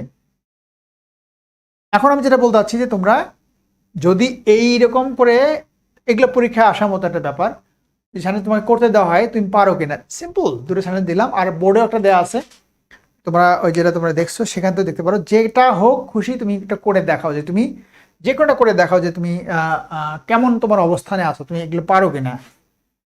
তো এগুলো প্যাসেজ থাকবে, প্যাসেজ থাকবে, আমি একটু দেখি।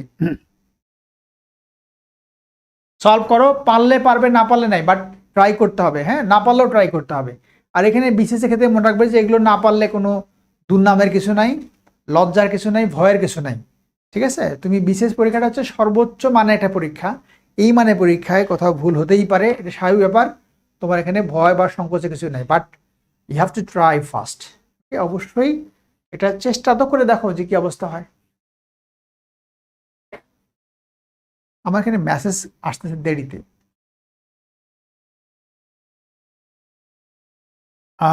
তারপরে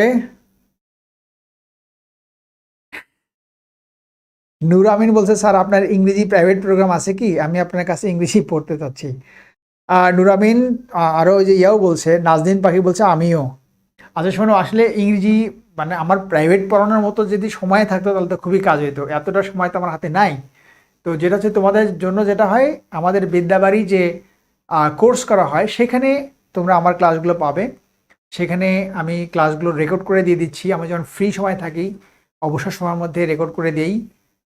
এরপরও বেশ কিছু ক্লাস আমি রেকর্ড করতে পারি নাই, এটাও আমি কিছুটা অসুস্থতার কারণে রেকর্ড করতে পারি নাই। এখন মোটামুটি সুস্থ হচ্ছি, ফাঁকে ফাঁকে একটা দুটো করে ক্লাস রেকর্ড করে করে তোমাদের যে ক্লাসগুলো ছিল সেই ক্লাসগুলো আমি দিয়ে দিব। আর যদি কখনো সুযোগ হয় যে ফ্রি সময় পাই, তাহলে সেক্ষেত্রে হয়তো তোমাদেরকে পড়াতে পারি। আমি জানি না এটা পারবো কিনা, পরীক্ষা আসুক, পরীক্ষার ডেট হওয়ার আগে যদি এরকম সুযোগ হয় আমি চেষ্টা করব। আর মনে হয় পারবো না, তোমরা এখান থেকেই করে নিও।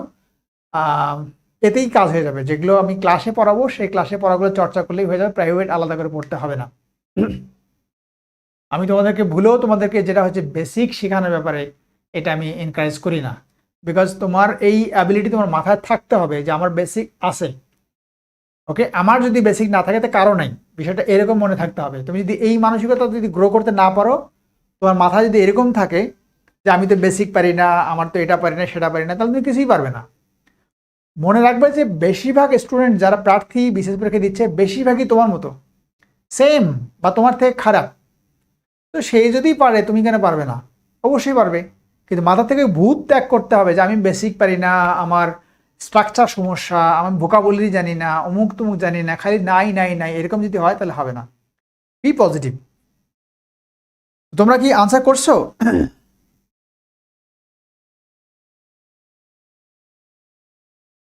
আনসার মাত্র একজনের পেলাম। এই তো অনেকেই করতেছে। হ্যাঁ, কি বলছে দেখি একটু। MMHBM, বাবারে নাম তো ভালোই। The economic condition of southwest region of Bangladesh is being changed due to proposed Podda bridge. অনেকটাই সুন্দর হয়েছে। এখানে তোমার একটা কথা হচ্ছে, তুমি ইজ বিং কেন দিলে? ইজ বিং চেঞ্জড, এই জন্য তোমার এই জিনিসটা একটু সমস্যা হয়েছে। ইজ বিং কখন হবে? ইচ্ছা মতো তো বিং দেওয়া যাবে না। হ্যাঁ, এই জায়গাটা খেয়াল করো যে ইজ বিং কথাটা এখানে হবে কিন্তু তুমি আরেকবার রিথিঙ্ক করো। রিমি হাসান আছে স্যার, আসসালামু আলাইকুম স্যার, একটা কোশ্চেন জানার ছিল, ওপেন ইউনিভার্সিটি, কারিগরি ইউনিভার্সিটি অ্যান্ড ডিগ্রিতে পড়ে কি বিসিএস ক্যাডার হওয়া যায়? Thank you sir. রিমি হাসানকে বলি, সেটা হচ্ছে যে ওপেন ইউনিভার্সিটি বা ডিগ্রি করে অনেকেই ক্যাডার হয়ে গেছে, অনেকেই, অনেক।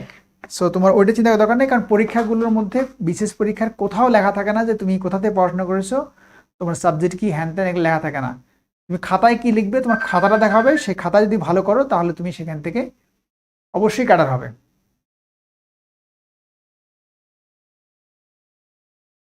আফসানা মিমি তাপসী বলতে, স্যার আমরা যারা ফোর্থ ইয়ারে পড়ি তাদের জন্য ট্রান্সলেশন প্র্যাকটিস করার উপায়গুলো যদি বলতেন স্যার। ফোর্থ ইয়ারে পরে তোমাদের তো অবশ্যই প্র্যাকটিস করতে হবে, বাট আমি এখন যেটা দিচ্ছি সেটা কেন করতেছো না তোমরা? এইটা এইটা এবং এর আগে যেটা দিয়েছিলাম সেটা কি ছিল, ওটাও একটু লিখে দেই। এর আগেরটা কি ছিল, একটু একটু ফার্স্ট কি ছিল, আচ্ছা দেখি, ওরা বোর্ডে এটা দেখুক, এটা দেখুক, আমি লিখে দিচ্ছি এখানে। আমাদের লেকচার শিট, এটা আমাদের বিদ্যাবাড়ির যে লেকচার শিট, ইংলিশের লেকচার শিট, সেটা এখান থেকে আমি একটা সেন্টেন্স দিয়ে দিই। এই যে আরেকটা ছিল, তোমরা এইটার যে কোনো একটা তোমাদের করতে হবে, তোমরা আগে করতে হবে, না করলে আমি এটা সলভ করে দিব না। তোমাদের করতে হবে, তোমরা যদি ভুল করো আমি কারেকশন করে দেবো, কিন্তু ট্রাই তোমাদের করতে হবে, তোমরা চেষ্টাই করবে না আর আমি তোমাদের জন্য খেটে যাব, এটা হবে না। এখান থেকে যেটা করতে বলছিলাম, আমাদের এখানে দেওয়া ছিল, যে কোনো একটা করলেই হবে। এখানে যা আছে দেখো, 40তম বিশেষ একটা কোশ্চেন আছে, মানুষের জীবন কতগুলো ঘটনার সংকলন, এটা করতে পারো, অথবা এটা করতে পারো। ওই যে দেখো ফার্স্ট দেওয়া আছে, বাংলাদেশে, এটা আমাদের লেকচার শিটের ফার্স্ট ক্লাসে আছে, এটা বাংলাদেশে বর্তমান রপ্তানি। তোমরা কমেন্ট, তোমরা আনসারগুলো করতে থাকো, আমি এটা লিখতে থাকি, আমি তোমাদের আনসার অবশ্যই পড়বো, বাট আনসার করতে হবে। রপ্তানি নীতি অনুযায়ী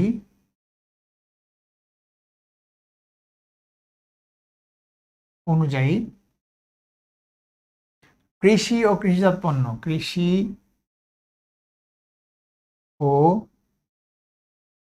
কৃষিজাত পণ্য রপ্তানির জন্য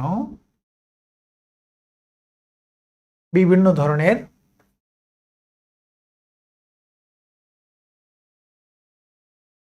এটা বোধহয় একদিন করে দিছিলাম বোধহয়, নাকি বিভিন্ন ধরনের প্রত্যক্ষ, নিচে লেখা কি দেখা যায়, ও পরোক্ষ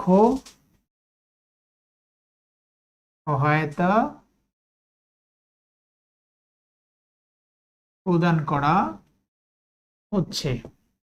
বাস এই তিনটা থেকে যে কোনো একটা, যার যেটা ভালো লাগে সেটা তোমরা করবা, আনসার করতে হবে। আনসার করলে দেন আমি এটা কিভাবে আনসার করতে হয় এগুলো, সেগুলো তোমাদের টেকনিক নিয়ে কিছু কথা বলবো।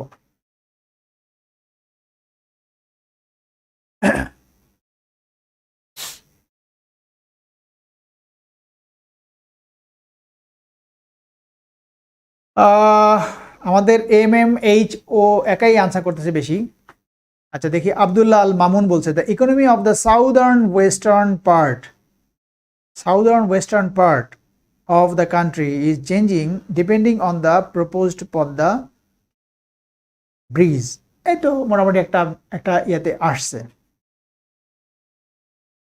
নূর আমিন বলছে, স্যার 41তম লিখিত ইংরেজি একটা ব্যাচ করলে আমরা খুবই উপকৃত হতাম। শুধু ইংরেজির ব্যাচ তো আলাদা কথা, এই যে আমার সময় দিতে হবে, আমি এত সময় পাবো না যে তোমাদেরকে সময় দিব এটা আলাদা করে পড়ানোর জন্য, সেই সময়টা আমার হাতে তো নাই।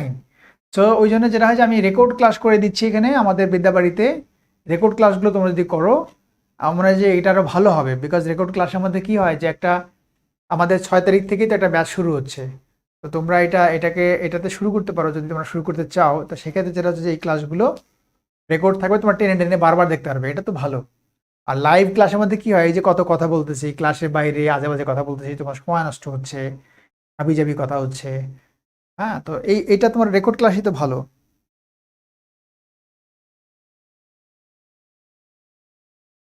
Sabbir Ahmed Shuvo, the economy of country's north west region is changing centering the Padma bridge.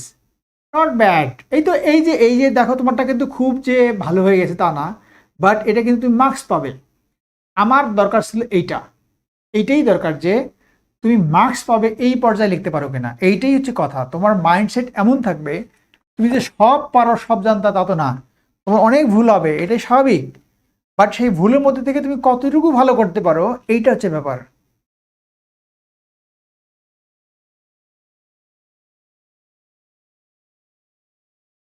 Saiful Islam Saif বলতে, স্যার নতুন বিশেষ লিখিত ব্যাচে আপনি কি ক্লাস নেবেন? হ্যাঁ, আমি তো ক্লাস নেই, আমি তো এখানে বিদ্যাবাড়ির যে প্রিলি কোর্স, রিটেন কোর্স, এখানে আমি ক্লাস নেই, সেখানে নিব আমি। আচ্ছা, তারপর আর কি আছে, আতিক হাসান স্বপ্ন বলছে, the economy of the south western part of the country is developing by the Padma bridge. Is developing, এখানে এখানে এখানে যেটা হচ্ছে যে দেখো, ও একটা ভার্ব চেঞ্জ করে দিছে। এটা হচ্ছে কি, এখানে পাল্টে যাচ্ছে। পাল্টে যাচ্ছে শব্দটা আমরা দেখলাম যে অনেকেই চেঞ্জিং দিয়েছে, কিন্তু ও কি দিয়েছে, ওর নাম কি আমি বুঝলাম না। ও দিছে কি, যে developing. It's not bad, it's good. So my dear friends, তোমরা এটা আনসার করছো কি? নাদিয়া সুলতানা কি বলছো যে হি ডিড নট, তুমি নাদিয়া সুলতানা প্রথমটা করছে, কি করছে দেখি আমরা। প্রথমটা একজনই পাওয়া গেল। He did not come here not because of my illness but because of my brother's arrival. দেখো, তুমি যেটা করছো ট্রাই করেছো, বাট এটা আরেকটু ভালো করা যায়। তুমি দেখো তো ট্রাই করে আরেকটু ভালো করতে পারো কিনা নাদিয়া। তুমি তো এটা ফার্স্ট, এটা যেটা 1 নাম্বারটা ট্রাই করেছো, ভালো করছো। সবাই 2 নাম্বারটা করতেছিল। ফাহিম তালুকদার কি বলছে যে according to the current export policy, অর্থাৎ তুমি 3 নাম্বারটা, ফাহিম 3 নাম্বারটা করছে, very good. According to the current export policy of Bangladesh, various types of direct and indirect assistance. অ্যাসিস্ট্যান্সটা দেখো, অ্যাসিস্ট্যান্সটা কি হবে, ভেরিয়াস টাইপস হলে অ্যাসিস্ট্যান্সেস হবে, প্লুরাল হবে। Are being provided for the export of agriculture and agricultural products. Agriculture and agricultural products, এই কথাটা ঠিক আছে কিনা তুমি একটু চিন্তা করে দেখো, যে এগ্রিকালচার অ্যান্ড এগ্রিকালচারাল প্রোডাক্টস, দুটো তো দরকার নাই, একটা এগ্রিকালচারাল দিলেই তো হয়ে যেত। ফারুক রাজা বলছে, the economy condition of south western area has been changing. তুমি হ্যাজ বিন চেঞ্জিং এইটা আনলা কেন? Has been changing by centering on proposed Padma bridge. But চালিয়ে না যাবে কিন্তু, হ্যাঁ। এখন হ্যাজ বিন চেঞ্জিং আর ইজ চেঞ্জিং, এই দুটোর মধ্যে থেকে কি কি ধরনের পার্থক্য আছে, এটা আমরা খুবই সিম্পলি জানি। যে আমি রাইট নাও আমি কথা বলছি, কি হচ্ছে যে আই এম স্পিকিং, বাট আমি যখনই বলবো একটা টাইম উল্লেখ করে দিব যে আমি লাস্ট 2 আওয়ার্স আমি কথা বলতেছি, অর্থাৎ আমি 2 ঘন্টা ধরে কথা বলতেছি, তখন কি হবে যে I have been talking, I have been speaking for 2 hours, last 2 hours. তাহলে কি হবে যে আমি এই ক্ষেত্রে কি বলবো, যে have been speaking, has been talking, এইটা হবে। বাট যখন আমি কোনো টাইম উল্লেখ করব না বা মিনও করব না, তখন কি হবে যে আমাকে এটা প্রেজেন্ট সিম্পল কন্টিনিউয়াস আমি করে দিব। অনন্যা অনু বলছে, ট্রান্সলেশনে কিভাবে প্র্যাকটিস করলে ভালো করা সম্ভব? ওকে, দেখো, ট্রান্সলেশনে কিভাবে প্র্যাকটিস করলে ভালো করা সম্ভব, এই বিষয়টা যদি তুমি আসো, সেটা হচ্ছে যে প্র্যাকটিস তো তোমার করতেই হবে। আমি তোমাকে দেখাই কীভাবে প্র্যাকটিস করতে হবে। এটা দেখে দেখো যে ইংলিশ থেকে বাংলা থেকে ইংলিশ তুমি যদি করতে চাও, এখানে তোমার খেয়াল করতে হবে। আমি তোমাকে ফার্স্টেই বলছি যে তুমি এমন একটা লেভেলে তুমি পরীক্ষা দিচ্ছ, বিশেষ পরীক্ষা দিচ্ছ, এখন তোমার তোমার প্রতি দয়া করে বা অনুকম্পা করে কোনো কিছুই হবে না। তুমি কারো দয়া বা অনুকম্পা চাইবাও না, আশাও করবা না। তোমাকে নিজের মতো করেই তোমাকে তৈরি হতে, তুমি একটা স্টেজে আসো, একটা স্টেজ পার হয়ে আসছো। সো তোমাকে বেসিক যে এরকম যে সাবজেক্ট, এইটা সাবজেক্টে পড়ে, তারপরে কি মধ্যে থাকলে ইন হবে, তারপরে এটা চারপাশে থাকলে অ্যারাউন্ড হবে, অমুক তোমাকে এগুলো শিখিয়ে তোমাকে আসলে ওইটা তোমাকে ধরে নিতে হবে যে আমি পারি এগুলা। মানে মানসিকভাবে তোমাকে একটা পজিটিভ থাকতে হবে, রিটেন পরীক্ষার ক্ষেত্রে স্পেশালি, নট ফর ফিলিং। দেখো এখানে আমি যদি আসি, তোমাদের বেশিরভাগ আনসারটা করছো এইটা, 2 নম্বরটা তোমাদের আনসারটা বেশিরভাগ করেছো। আমি যদি 2 নম্বর আনসারটা দেখি, এইখানে খেয়াল করো যে তুমি যদি আনসার করো, সেক্ষেত্রে আমরা কি জানি, তোমরা সবাই জানো যে এটা কি হয়, যে একটা সাবজেক্ট থাকে একটা বাক্যের, একটা ভার্ব থাকে আর একটা অবজেক্ট অংশ থাকে। এখন এটা তো খুব সিম্পলি একটা দেখা যায় যে সাবজেক্ট, ভার্ব, অবজেক্ট, এটাতে আমরা সবাই জানি বিষয়টা।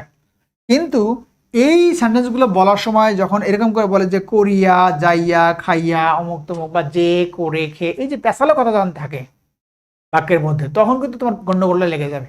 সাবজেক্ট, ভার্ব, অবজেক্ট এই প্যাটার্নে তোমার কাজ হবে তা না, গন্ডগোল তোমার ওইখানে লেগে যাবে। আর তোমাকে মনে রাখতে হবে যে তুমি একদম গ্রামারের যে ফিক্সড যে রুলস, ওকে, সেই রুলসের বাইরে তুমি যদি না যাও, সেই রুলস ছাড়া যে চিন্তা না করো, তাহলে এই বয়সে এসে এই এই পর্যায়ে এসে, যেখানে পরীক্ষা তোমার 3 মাস পরে পরীক্ষা আছে, এই পর্যায়ে এসে তুমি ভালো করতে গেলে তোমার একটা সমস্যা হবে।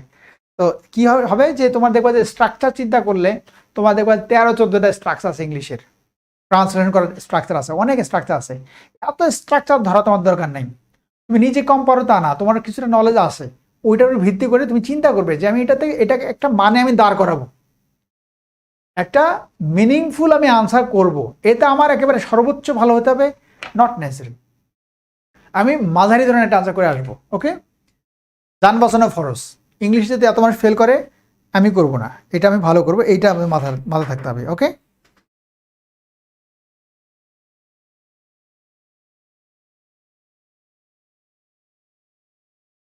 আগে এখন দেখো এখান থেকে যেটা হয় যে আমরা যদি দেখি যে এই যে সাবজেক্ট ভার্ব অবজেক্ট, এইটা চিন্তাটা তুমি তো এটা মানে আসলে অনেক কথা, এটা স্ট্রাকচার কীভাবে লিখতে হয় এগুলো ফার্স্ট ক্লাসে আমি যখন পড়াই তখন এগুলো তোমরা যারা ক্লাস করেছো তোমরা জানো যে এটা কিভাবে আমি করিয়ে দেই। এখানে খেয়াল করতে হবে কয়েকটা জিনিস, সেটা হচ্ছে একটা হচ্ছে সাবজেক্ট আর একটা হচ্ছে ভার্ব। এই দুটো একটা সেন্টেন্স ট্রান্সলেট করার সময় এই দুটো জিনিস তোমার সবচেয়ে জরুরি, একটা ভার্ব আর একটা সাবজেক্ট। তার মধ্যে ভার্ব তোমাকে আইডেন্টিফাই করতে হবে, ভার্ব খুবই ইম্পর্টেন্ট। তারপরে ভার্ব আইডেন্টিফাই করলে অটোমেটিকলি সাবজেক্ট আইডেন্টিফাই হয়ে যাবে। আর এই দুটো কেন চিন্তা হবে, মনে রাখবে যে এই দুটোর মধ্যে সাবজেক্ট এবং ভার্বের মধ্যে যে গ্রামারের ব্যাপারগুলো আছে, তোমার যে গ্রামারের যে দুশ্চিন্তা আছে মাথার মধ্যে, যে গ্রামার না জানি কী হবে, এই দুটোর ক্ষেত্রে এই দুটো জায়গায় সাবজেক্ট আর ভার্বের ক্ষেত্রেই গ্রামারের যে ব্যাপারগুলো সেখানে এখানেই ঘটে। আর একটা জিনিস থাকে যে টিচার যখন খাতা কাটে, খাতা মূল্যায়ন করে যখন, তখন তোমার এই সেন্টেন্সটা হয়েছে কিনা সবার আগে চোখ দেয় উনি, যে এই সেন্টেন্সে এই ছেলেটা বা এই মেয়েটা ভার্ব যে ব্যাপারটা সেটা ঠিক মতো লিখছে কিনা, ভার্বের ব্যাপারটা ব্যবহারটা সে জানে কিনা, এইটা ভালো করে দেখে, ভার্ব ঠিক আছে কিনা, সাবজেক্ট ঠিক আছে কিনা। তারপর বাকি অংশ কিন্তু তোমার ইনের জায়গায় ইনটু হতে পারে, তারপরে তোমার টু এর জায়গায় টুয়ার্ডস হতে পারে, এরকম ভুলগুলো হতেই পারে। এই ভুলগুলো কিন্তু ওইভাবে দেখে না। ভুল দেখবে তুমি এখানে তুমি লিখছো যাচ্ছি, তোমার মানে হবে লিখতে হবে যাচ্ছি, তুমি লিখলা যাচ্ছিলাম, তাহলে তোমার একটা ভুল হইলো। এইরকম ভুলটা তোমার খেয়াল করতে হবে। ওকে, যে আমি কত বড় ধরনের ভুল করলাম, কিন্তু প্রিপোজিশনগত ভুলটা তুমি এভাবে করবে না। তোমার ধরো তুমি কিন্তু বলবা না যে আমি যাচ্ছি ওই দিকে, টু দেয়ার বা ওভার দেয়ার হ্যান ত্যান যেটাই বলি আমি, তুমি কিন্তু বলবা না যে ফ্রম দেয়ার, বা তুমি কিন্তু বলবা না অ্যাগেন্স্ট দেয়ার, এরকম ভুল তুমি করবে না। তুমি বলবে কি ইনটু বলতে পারো ভুল করে, বা টু বলতে পারো ভুল করে, এরকম ভুল হতে পারে, কিন্তু তোমার এটা এরকম হবে না যে তুমি এগেইনস্ট বলে ফেলছো, সেটা হবে না। সো প্রিপোজিশনগত কতটুকু তোমার ভুল হবে সেটা তুমি জানো যে ভুল খুব বেশি হবে না, এই জন্য তুমি প্রিপোজিশনগত যে সমস্যা চিন্তা, তারপর গ্রামার নিয়ে যে চিন্তা, এগুলো তুমি মাথার মধ্যে লোড নেওয়ার দরকার নেই। তুমি জাস্ট খেয়াল করবে যে একটা বাক্যের ভার্ব কোনটা, সেই ভার্বটা বের করবে, আর ভার্বের কাজটা কে করে সেটা হচ্ছে সাবজেক্ট, এটা বের করবে। তখন তোমার কাজটা হবে যে এই সাবজেক্ট এবং ভার্বের যে অ্যাগ্রিমেন্ট, তার আগে যেটা করতে হবে যে ভার্বের যে প্যাটার্নটা আছে, টেন্সগত প্যাটার্ন বা ভার্বগত প্যাটার্ন যেটা থাকে সেটা কোন পর্যায়ে আছে। তাহলে যেমন এইটা দেখো, এটার মধ্যে কি আছে, ভার্ব কোনটা, এই সেন্টেন্সের মধ্যে ভার্ব হচ্ছে প্রস্তাবিত পদ্মা সেতুকে কেন্দ্র করে পাল্টে যাচ্ছে, সরি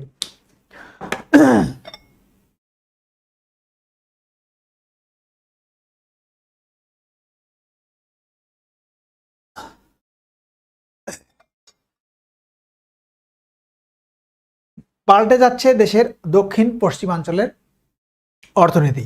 তাহলে এখানে দেখো যে এই বাক্যে ভার্ব তোমরা ধরে ফেলছো অলরেডি, ভার্বটা হচ্ছে পাল্টে যাচ্ছে, এটা হচ্ছে ভার্ব। তাহলে কি পাল্টে যাচ্ছে সেটা তোমার সাবজেক্ট। তাহলে এবার জিজ্ঞেস করো প্রস্তাবিত পদ্মা সেতু কি পাল্টে যাচ্ছে, পাল্টে যাচ্ছে না, তার মানে প্রস্তাবিত পদ্মা সেতু এটা সাবজেক্ট না। কি পাল্টে যাচ্ছে, দেশের দক্ষিণ পশ্চিমাঞ্চলের অর্থনীতি। দেখো পাল্টে যাচ্ছে কি, আমরা নর্মালি কি জানি সাবজেক্ট থাকে সামনে, তারপরে থাকে ভার্ব, কিন্তু এখানে তা নাই। এই জন্যই প্রথম কাজ হবে বাক্য থেকে তোমার ভার্বটা কোনটা সেটা বের করা। এই ভার্বটা বের করার পরে তুমি ভার্বকে জিজ্ঞেস করবা যে ভাই তোমার কাজটা কে করতেছে, আমাকে একটু দেখাই দাও সে কে। তখন ভার্ব তোমাকে দেখাই দিবে যে ভাই অমুক কাজটা করতেছে। দেখো পাল্টে যাচ্ছে, এটা হচ্ছে ভার্ব। এবার ওকে জিজ্ঞেস করো যে ভাই তোমার কি পাল্টে যাচ্ছে, তখন সে বলবে যে এই যে দেশের দক্ষিণ পশ্চিমাঞ্চলের অর্থনীতি পাল্টে যাচ্ছে। তার মানে হচ্ছে দেশের দক্ষিণ পশ্চিমাঞ্চলের অর্থনীতি, এইটা হচ্ছে সাবজেক্ট অংশ, এইটা হচ্ছে ভার্ব অংশ। তাহলে তুমি সাবজেক্ট ভার্ব পেয়ে গেলে। এরকম সাবজেক্ট ভার্ব পাওয়ার পরে বাকি যে অংশটা থাকবে সেইটা অনেক বড় থাকতে পারে, সেটা ছোট থাকতে পারে, যতই যাই কিছু থাকুক, যদি অনেক বড় থাকে সেটাকে তুমি ছোট ছোট করে টুকরো টুকরো ভেঙে ভেঙে করে নিবা, তাহলে তোমার সুবিধা হবে। তো দেখো এখানে দেখো যে এটাতে আমি দেখি যে এটা কি একটাই অংশ আছে নাকি এখানে ছোট আরও কোনো অংশ করা যায়। দেখো প্রস্তাবিত পদ্মা সেতুকে কেন্দ্র করে, এটা কিন্তু পুরোপুরি একটাই করা যায়, একটাই কিন্তু করা যায় যে প্রস্তাবিত পদ্মা সেতুকে কেন্দ্র করে একটা কিন্তু থিম আছে, এই থিমটার মধ্যে ওইরকম ব্রেক নাই। এর মধ্যে তুমি যদি ভাঙতেই চাও তাহলে কেন্দ্র করে কথাটা ভাঙতে পারো আলাদা করে, ঠিক আছে। দেখো তাহলে আমার ভার পাওয়া গেল, আমার সাবজেক্ট অংশ পাওয়া গেল, আর বাকি একটা অংশ পাওয়া গেল। তাহলে এখান থেকে আমি যখন ট্রান্সলেট করব, মনে রাখবে যে এখানে তোমার তাড়াহুড়ো করার কিছু নাই, খুব বেশি তাড়াহুড়ো করার দরকার নেই, বিকজ এখানে অনেক মার্কস, অনেকগুলো মার্কস তোমার এখানে আছে। এবার তুমি দেখো যে এইগুলো ট্রান্সলেশন করতে যে এই যতগুলো টুকরো তুমি পেলে, ভার অংশটা মানে তুমি জানো কিনা, সাবজেক্ট অংশের মানে তুমি জানো কিনা, ঠিক আছে। তাহলে পাল্টে যাচ্ছে ভার্ব যেটা আছে এটা মানে কি, পাল্টে যাওয়া ইংলিশ কি আমরা জানি কি, চেঞ্জ। তোমরা অনেকেই চেঞ্জ লিখছো, তাহলে চেঞ্জ যদি হয় পাল্টে যাচ্ছে ইংলিশ কি হবে, তাহলে ইজ চেঞ্জিং, তাই হবে না এটা, ইজ চেঞ্জিং বা আর চেঞ্জিং। আমরা তো জানি না সাবজেক্ট কি হবে, সিঙ্গুলার না প্লুরাল হবে, তাহলে আমরা আর চেঞ্জিংও বলতে পারি, ইজ চেঞ্জিংও বলতে পারি। এরকম সিম্পলি চিন্তা করবা, তুমি কখনোই ট্রান্সফার করার সময় মানে ভয় পাবে না, আর এগুলোকে তোমার মানে মারাত্মক কিছু করতেছো এরকম ভাবার কোনো কারণ নেই। তুমি মনে করো যে একটা জিনিস দেয়া আছে, আমি দেখি এটা পারি কিনা, সিম্পল ওয়েতে চিন্তা করবা, এবং কিছুটা ভুল তোমার হতেই পারে, তুমি মাথায় নেবে আমার কিছু ভুল হবে, সমস্যা নেই, বাট আমি লিখে আসবো, এই মানসিকতা তুমি আনসারগুলো করবে। তাহলে কি হলো, এটা পাল্টাচ্ছে কি হলো, ইজ চেঞ্জিং বা আর চেঞ্জিং, কি পাল্টাচ্ছে। এবার দেখো এইটা মানে জানো কিনা, দেশের দক্ষিণ পশ্চিমাঞ্চলের অর্থনীতি। তাহলে দেশের দক্ষিণ পশ্চিমের অর্থনীতি ইংলিশ হলে কি হবে, দেশের কি আছে, র আছে, তাহলে কি হবে বাংলাদেশের, আমি কি বলবো অফ বাংলাদেশ, তাই বলবো না। ঢাকার কি বলবো, অফ ঢাকা। তাহলে আমি বলি যে ঢাকার কি বলি যে ঢাকার কি বলে যে ঢাকার ঘুড়ি, ঘুড়ি যেটা আকাশে উড়ায়, কাইট, কি বলবো ঢাকার ঘুড়ি ইংলিশ কি হবে, দ্য কাইট অফ ঢাকা। নাকি তো বলবো যে অফ ঢাকা দ্য কাইট, এটা কি বলবে, এইটুকু জ্ঞান তো আমাদের সবারই আছে, তাহলে কি বলবো দ্য কাইট অফ ঢাকা। ওকে, ঢাকার ছেলে বলে, ঢাকার ছেলে বা ঢাকাইয়া ভাষায় বলতে গেলে ঢাকাইয়া পোলা, মানে ঢাকার পোলা এরকম কথা বলে। ঢাকার ছেলে যদি বলি দ্য বয় অফ ঢাকা। ঢাকার মানুষ কি হবে, দ্য ম্যান অফ ঢাকা। ওকে, এরকম। তাহলে দেশের মানে কি হবে, অফ ঢাকা, দেশের কি আছে দক্ষিণ পশ্চিমের অর্থনীতি, মেইন ওয়ার্ড কোনটা, অর্থনীতি। তাহলে এটাকে তুমি হেডওয়ার্ড ধরে করো, দ্য ইকোনমি কোথাকার, the economy of south West of Bangladesh, the economy of south West of Bangladesh.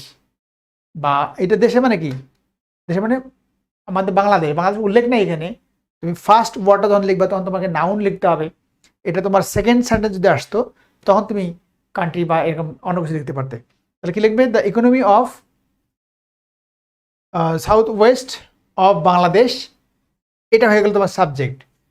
Is না আর, দ্য ইকোনমি হচ্ছে সিঙ্গেল ওয়ার্ড অর্থাৎ সিঙ্গুলার পার্ট, তাহলে কি হবে is changing, the economy of south West of Bangladesh is changing. তাহলে এটা হয়ে গেল। এইখানে কি আছে, প্রস্তাবিত পদ্মা সেতুকে কেন্দ্র করে কি হবে, এটা কেন্দ্র করে কেউ তোমার লিখছো সেন্টার্ড ওয়ান।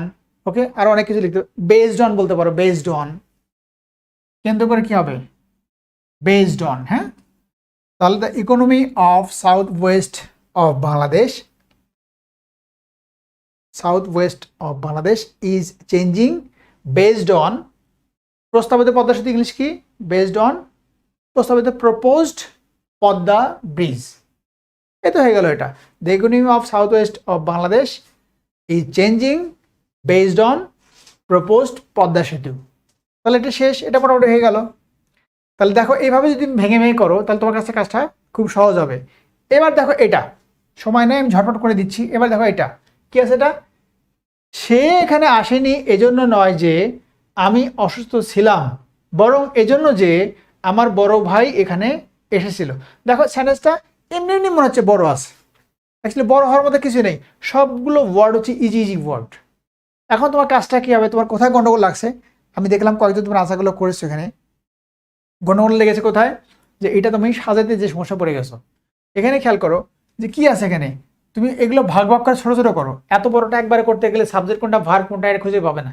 ছোট ছোট করো, ক্লজ আকারে করো, ক্লজ আছে, ফ্রেজ আছে। যে সে এখানে আসেনি, খেয়াল করো সে এখানে আসেনি। দেখো এজন্য নয় যে, তার মানে কি এজন্য নয় যে, এটা একটা আলাদা অংশ না, বোঝাচ্ছে না এটা যে সে এখানে আসেনি এটা একটা অংশ, আর এজন্য নয় যে এটা একটা আলাদা অংশ। আবার কি আছে, আমি অসুস্থ ছিলাম এটা একটা অংশ, এই যে দেখো আমি অসুস্থ ছিলাম এটা একটা অংশ। বরং এজন্য যে, দেখো এটা কিন্তু আলাদা অংশ, আলাদা করে ফেললাম, বরং এজন্য আলাদা করে ফেললাম। আমার বড় ভাই এখানে এসেছিল, দেখো এটা একটা অংশ। তাহলে এই বাক্যটা তুমি যদি করো, ব্যাপারটা কি দাঁড়াচ্ছে, সে এখানে আসেনি একটা ক্লজ আছে, এজন্য নয় যে একটা আলাদা একটা যুক্ত করা একটা জায়গা আছে, আলাদা একটা ফ্রেজ। আমি অসুস্থ ছিলাম, দেখো একটা ক্লজ। ক্লজ ফ্রেজ তো তোমরা জানো, ক্লজ হচ্ছে বাক্যের সাবজেক্ট থাকে এবং ভার্ব থাকে, সেটা হচ্ছে ক্লজ। আর যখন সেই অংশের মধ্যে সাবজেক্ট এবং ভার্ব থাকে না, সেটা হচ্ছে ফ্রেজ। বরং এজন্য যে, দেখো এটা একটা আলাদা অংশ। আমার বড় ভাই এখানে এসেছিল, এই যে এসেছিল ভার্ব আছে, বড় ভাই একটা সাবজেক্ট, অর্থাৎ এটা হচ্ছে ক্লজ। কয়টা ক্লজ আছে, 1 2 3টা ক্লজ এখানে আছে। 3টা ক্লজকে যুক্ত করেছে কি এই ফ্রেজ দুটো। দেখ এজন্য নয় যে, বরং এজন্য, এই দুটো ফ্রেজ কিন্তু এই 3টা ক্লজকে যুক্ত করেছে। এখন ক্লজগুলো তুমি যদি এগুলো যদি ট্রান্সলেট করতে চাও, এই যে দুটো যে আমরা যে আলাদা করে ফেললাম, এগুলো গ্রামারের নাম কি হাবিজাবি এরকম ডিপ চিন্তা ভাবনা তুমি বাদ দিয়ে দাও।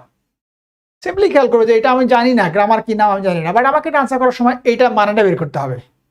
তুমি যখনই দেখবে যে যে কোনো সেন্টেন্সের মধ্যে যে এজন্য নয় যে, বরং এই জন্য, এরকম কথা কিন্তু তোমার থাকবেই সেন্টেন্সের মধ্যেই, তখন তুমি কি করবে, তুমি গন্ডগোল হয়ে যাবে এটা কি করবো। তখন জাস্ট একটা টিপস দিয়ে দিচ্ছি, যখনই দেখবে এজন্য নয় যে, বরং এজন্য, এরকম যখনই থাকবে তখনই তুমি সেটা ইউজ করবে not because, not because but because, not because but because, হ্যাঁ এইটা ইউজ করবে। এখন দেখো তোমারটা এটা ট্রান্সফার করা একদম সহজ। কি হবে, এইটুকু তো তুমি অবশ্যই পারবে, সে এখানে আসেনি, সাবজেক্ট সে, আসেনি ভার্ব, ওকে। হি আসেনি ইংলিশ কি, মানে এটা কি হবে যে পাস্ট টেন্সে, এটা কি হবে, সে এখানে আসেনি, হি ডিড নট কাম, ওকে। এজন্য নয় যে, নট বিকজ আমি অসুস্থ ছিলাম, এটাই একেবারে সিম্পল জিনিস। I was sick, I was ill, বরং এই জন্য যে, বাট বিকজ আমার বড় ভাই এখানে এসেছিল, এটা তো কি আমার কি হবে, এটা আমার বড় ভাই, মাই ইল্ডার ব্রাদার কেম হেয়ার, ঠিক আছে, এসেছিল, কেম হেয়ার। যদি তুমি 5টা লিখছো, এটা 5টা নেমে লিখছো, এটা কি এসেছিল 5 মিনিটে হবে, কেম হেয়ার, হয়ে গেল, সিম্পল জিনিস। তাহলে ব্যাপারটা কি দাঁড়ালো, যে এইটা করতে যে সমস্যা কি ছিল, সমস্যা ছিল এজন্য নয় যে, বরং এজন্য যে। তাহলে এরকম যখনই পাবো কি করবো আমরা, নট বিকজ বাট বিকজ বসিয়ে দিব। তাহলে এরকম বাক্যের মধ্যে যখনই এরকম আসবে তখন আমরা এইরকম বসিয়ে দিব। তাহলে এইরকম কিন্তু অনেক আমাদের প্যাটার্ন আছে, যে প্যাটার্নগুলো আমরা যদি একটু শিখে নেই বা একটু জেনে নেই, তাহলে আমরা কি করবো, যে সেন্টেন্সের মধ্যে আমরা যখন ইউজ করবো তখন এই সমস্যাগুলো, ছোটো ছোটো সমস্যাগুলো দেখবো এগুলো পারা যাচ্ছে, কিন্তু এই প্যাটার্নগুলোর জন্য পারতেছি না, এরকম মনে হবে। তখন এই প্যাটার্নে কিছু সূত্র আছে, এগুলো যদি ধরিয়ে দেওয়া যায় তাহলে তোমার সেগুলো কিন্তু খুব সহজ হবে। এগুলো আমাদের ক্লাসের মধ্যে হবে ইনশাল্লাহ, তোমরা দেখতে পারবে। তাহলে দেখো এটা খুবই সহজ হয়ে কিন্তু করা গেল, কিন্তু তোমরা যখন করলে তখন কিন্তু আমাদের কাছে এটা একটা কঠিন কঠিন ভাবটা ছিল। ঠিক আছে, আবার দেখো এটা 3 নাম্বার কি ছিল, বাংলাদেশে বর্তমান রপ্তানি নীতি অনুযায়ী কৃষি ও কৃষিজাত পণ্য রপ্তানির জন্য বিভিন্ন ধরনের প্রত্যক্ষ পরোক্ষ সহায়তা প্রদান করা হচ্ছে। এটা বেশ কঠিন এবং বড়। তারপর তুমি যদি দেখো যে বাংলাদেশে কি হবে, ইন বাংলাদেশ বর্তমান অ্যাট প্রেজেন্ট রপ্তানি নীতি, রপ্তানি ইংলিশ কি হবে, এক্সপোর্ট পলিসি অনুযায়ী কি হবে, অ্যাকর্ডিং টু বা অ্যাজ পার বলতে পারো, অ্যাজ পার। কৃষি ও কৃষিজাত পণ্য, কৃষি কি এগ্রিকালচার, ও কৃষিজাত পণ্য কি হবে, এটা দুটাকে মিলে একবারে বলতে পারো এগ্রিকালচারাল প্রোডাক্টস। রপ্তানির জন্য ফর এক্সপোর্টিং কি কি, বিভিন্ন ধরনের প্রত্যক্ষ পরোক্ষ সহায়তা। প্রত্যক্ষ পরোক্ষ মানে কি, ডিরেক্ট অ্যান্ড ইনডিরেক্ট, ওকে, বিভিন্ন ধরনের various types of direct and indirect সহায়তা, ইংলিশ কি হেল্পস বা অ্যাসিস্ট্যান্সেস প্রদান করা হচ্ছে।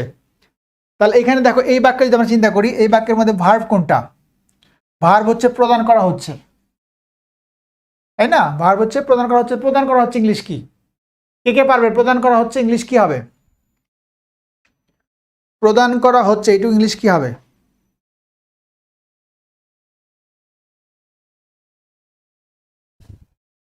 ওরা কি আসে না চলে গেছে লাইভ থেকে?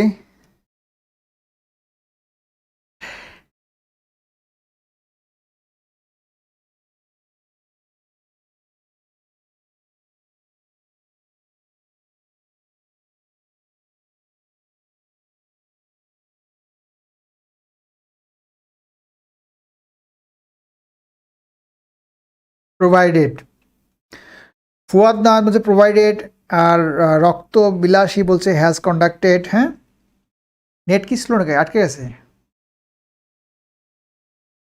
কি যে আমার কিন্তু আসতেছে না।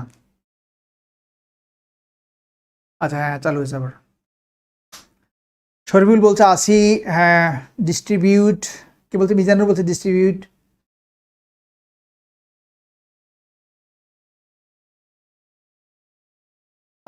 সাইফুল ইসলাম সাইফ বলছে যে কি 3 নাম্বারটা বলছে in the basis of present export policy, very good, Bangladesh is assisting for direct and indirect of agricultural goods.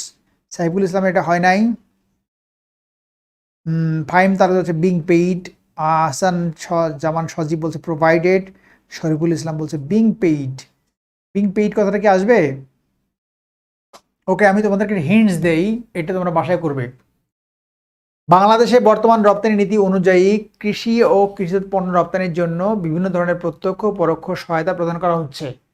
তাহলে তোমাকে আমি হিন্টস দিচ্ছি, হিন্টসটা হচ্ছে ভার্ব, হচ্ছে প্রদান করা হচ্ছে। তাহলে প্রদান করা হচ্ছে এটা ইংলিশ কিভাবে করবে? তোমরা অনেকেই বলবে প্রদান করা ইংলিশ কি? প্রদান করা হচ্ছে, প্রদান করা প্রোভাইড, তাই না? এটা তুমি প্রোভাইড দিলেই হবে।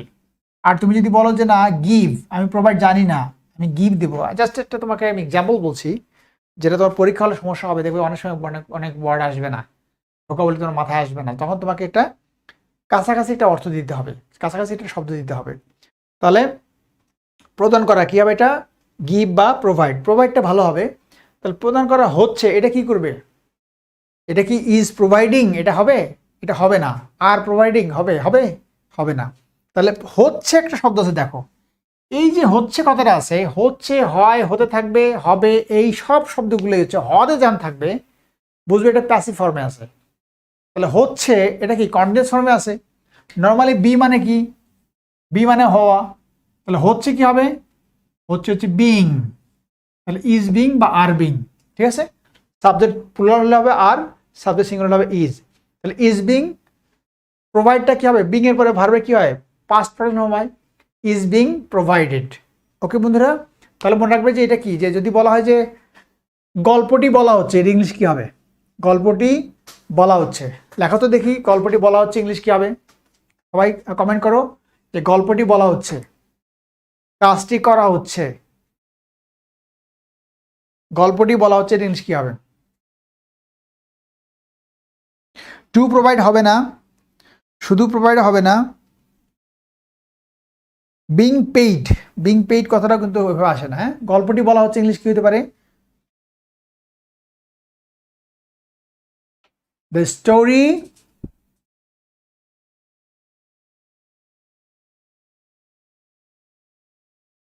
আচ্ছা, ইউটিউবে এটা লাইভ চলতেছে? ও আচ্ছা, ইউটিউবে অনেকেই কমেন্ট নেই করতেছে, ইউটিউবে তো দেখা যাচ্ছে না। ফারজানা বলছে যে ইউটিউব চেক করে দেখেন কমেন্ট, নাকি? ফারজানা আমি খেয়াল করি নাই যেটা ইউটিউবে এটা হচ্ছে লাইভটা।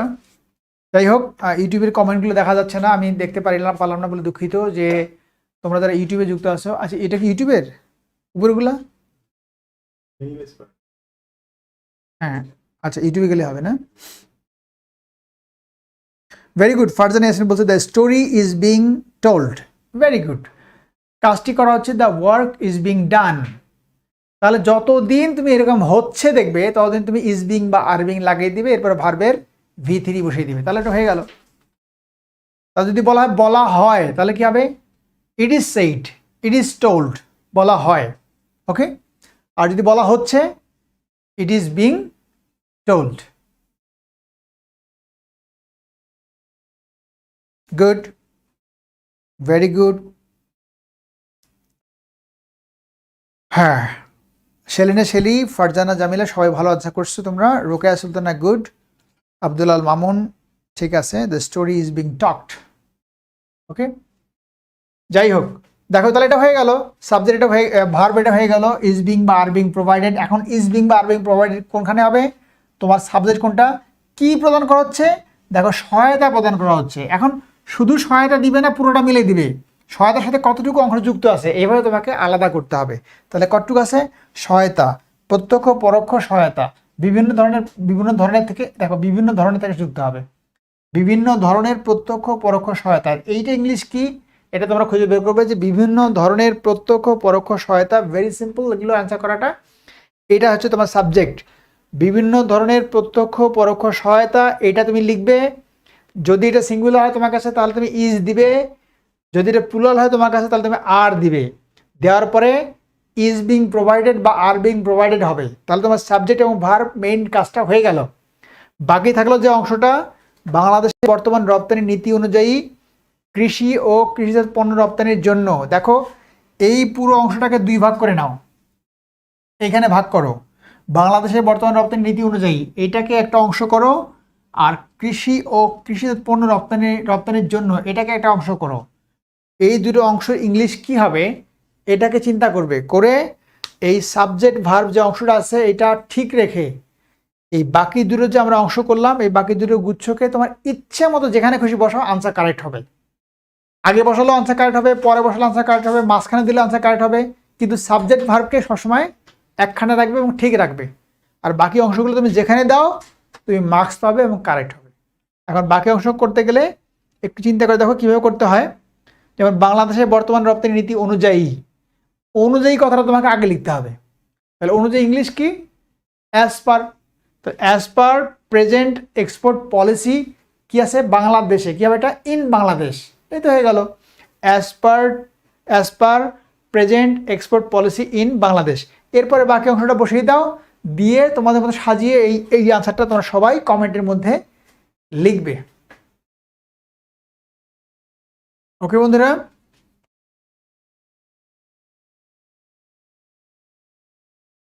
হ্যাঁ আমাদের তো ইংলিশ থেকে বাংলা করতে তো প্রচুর সময় চলে গেল। তাহলে তোমরা লেটার দেখতে পাচ্ছিলে, তোমরা আরো অনেক কিছু দেখতে পাচ্ছ, সেগুলোকে আমি লেখাই, কখন দেখাই,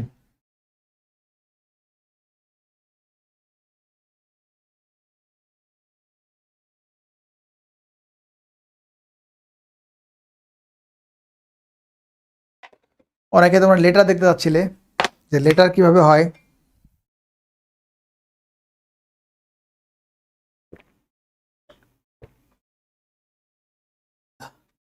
অনেকে তোমরা এসে দেখতে পাচ্ছিলে, কোনটা দেখাবো, 10:30 বেজে গেল না, এই 1.5 ঘন্টা হয়ে গেছে।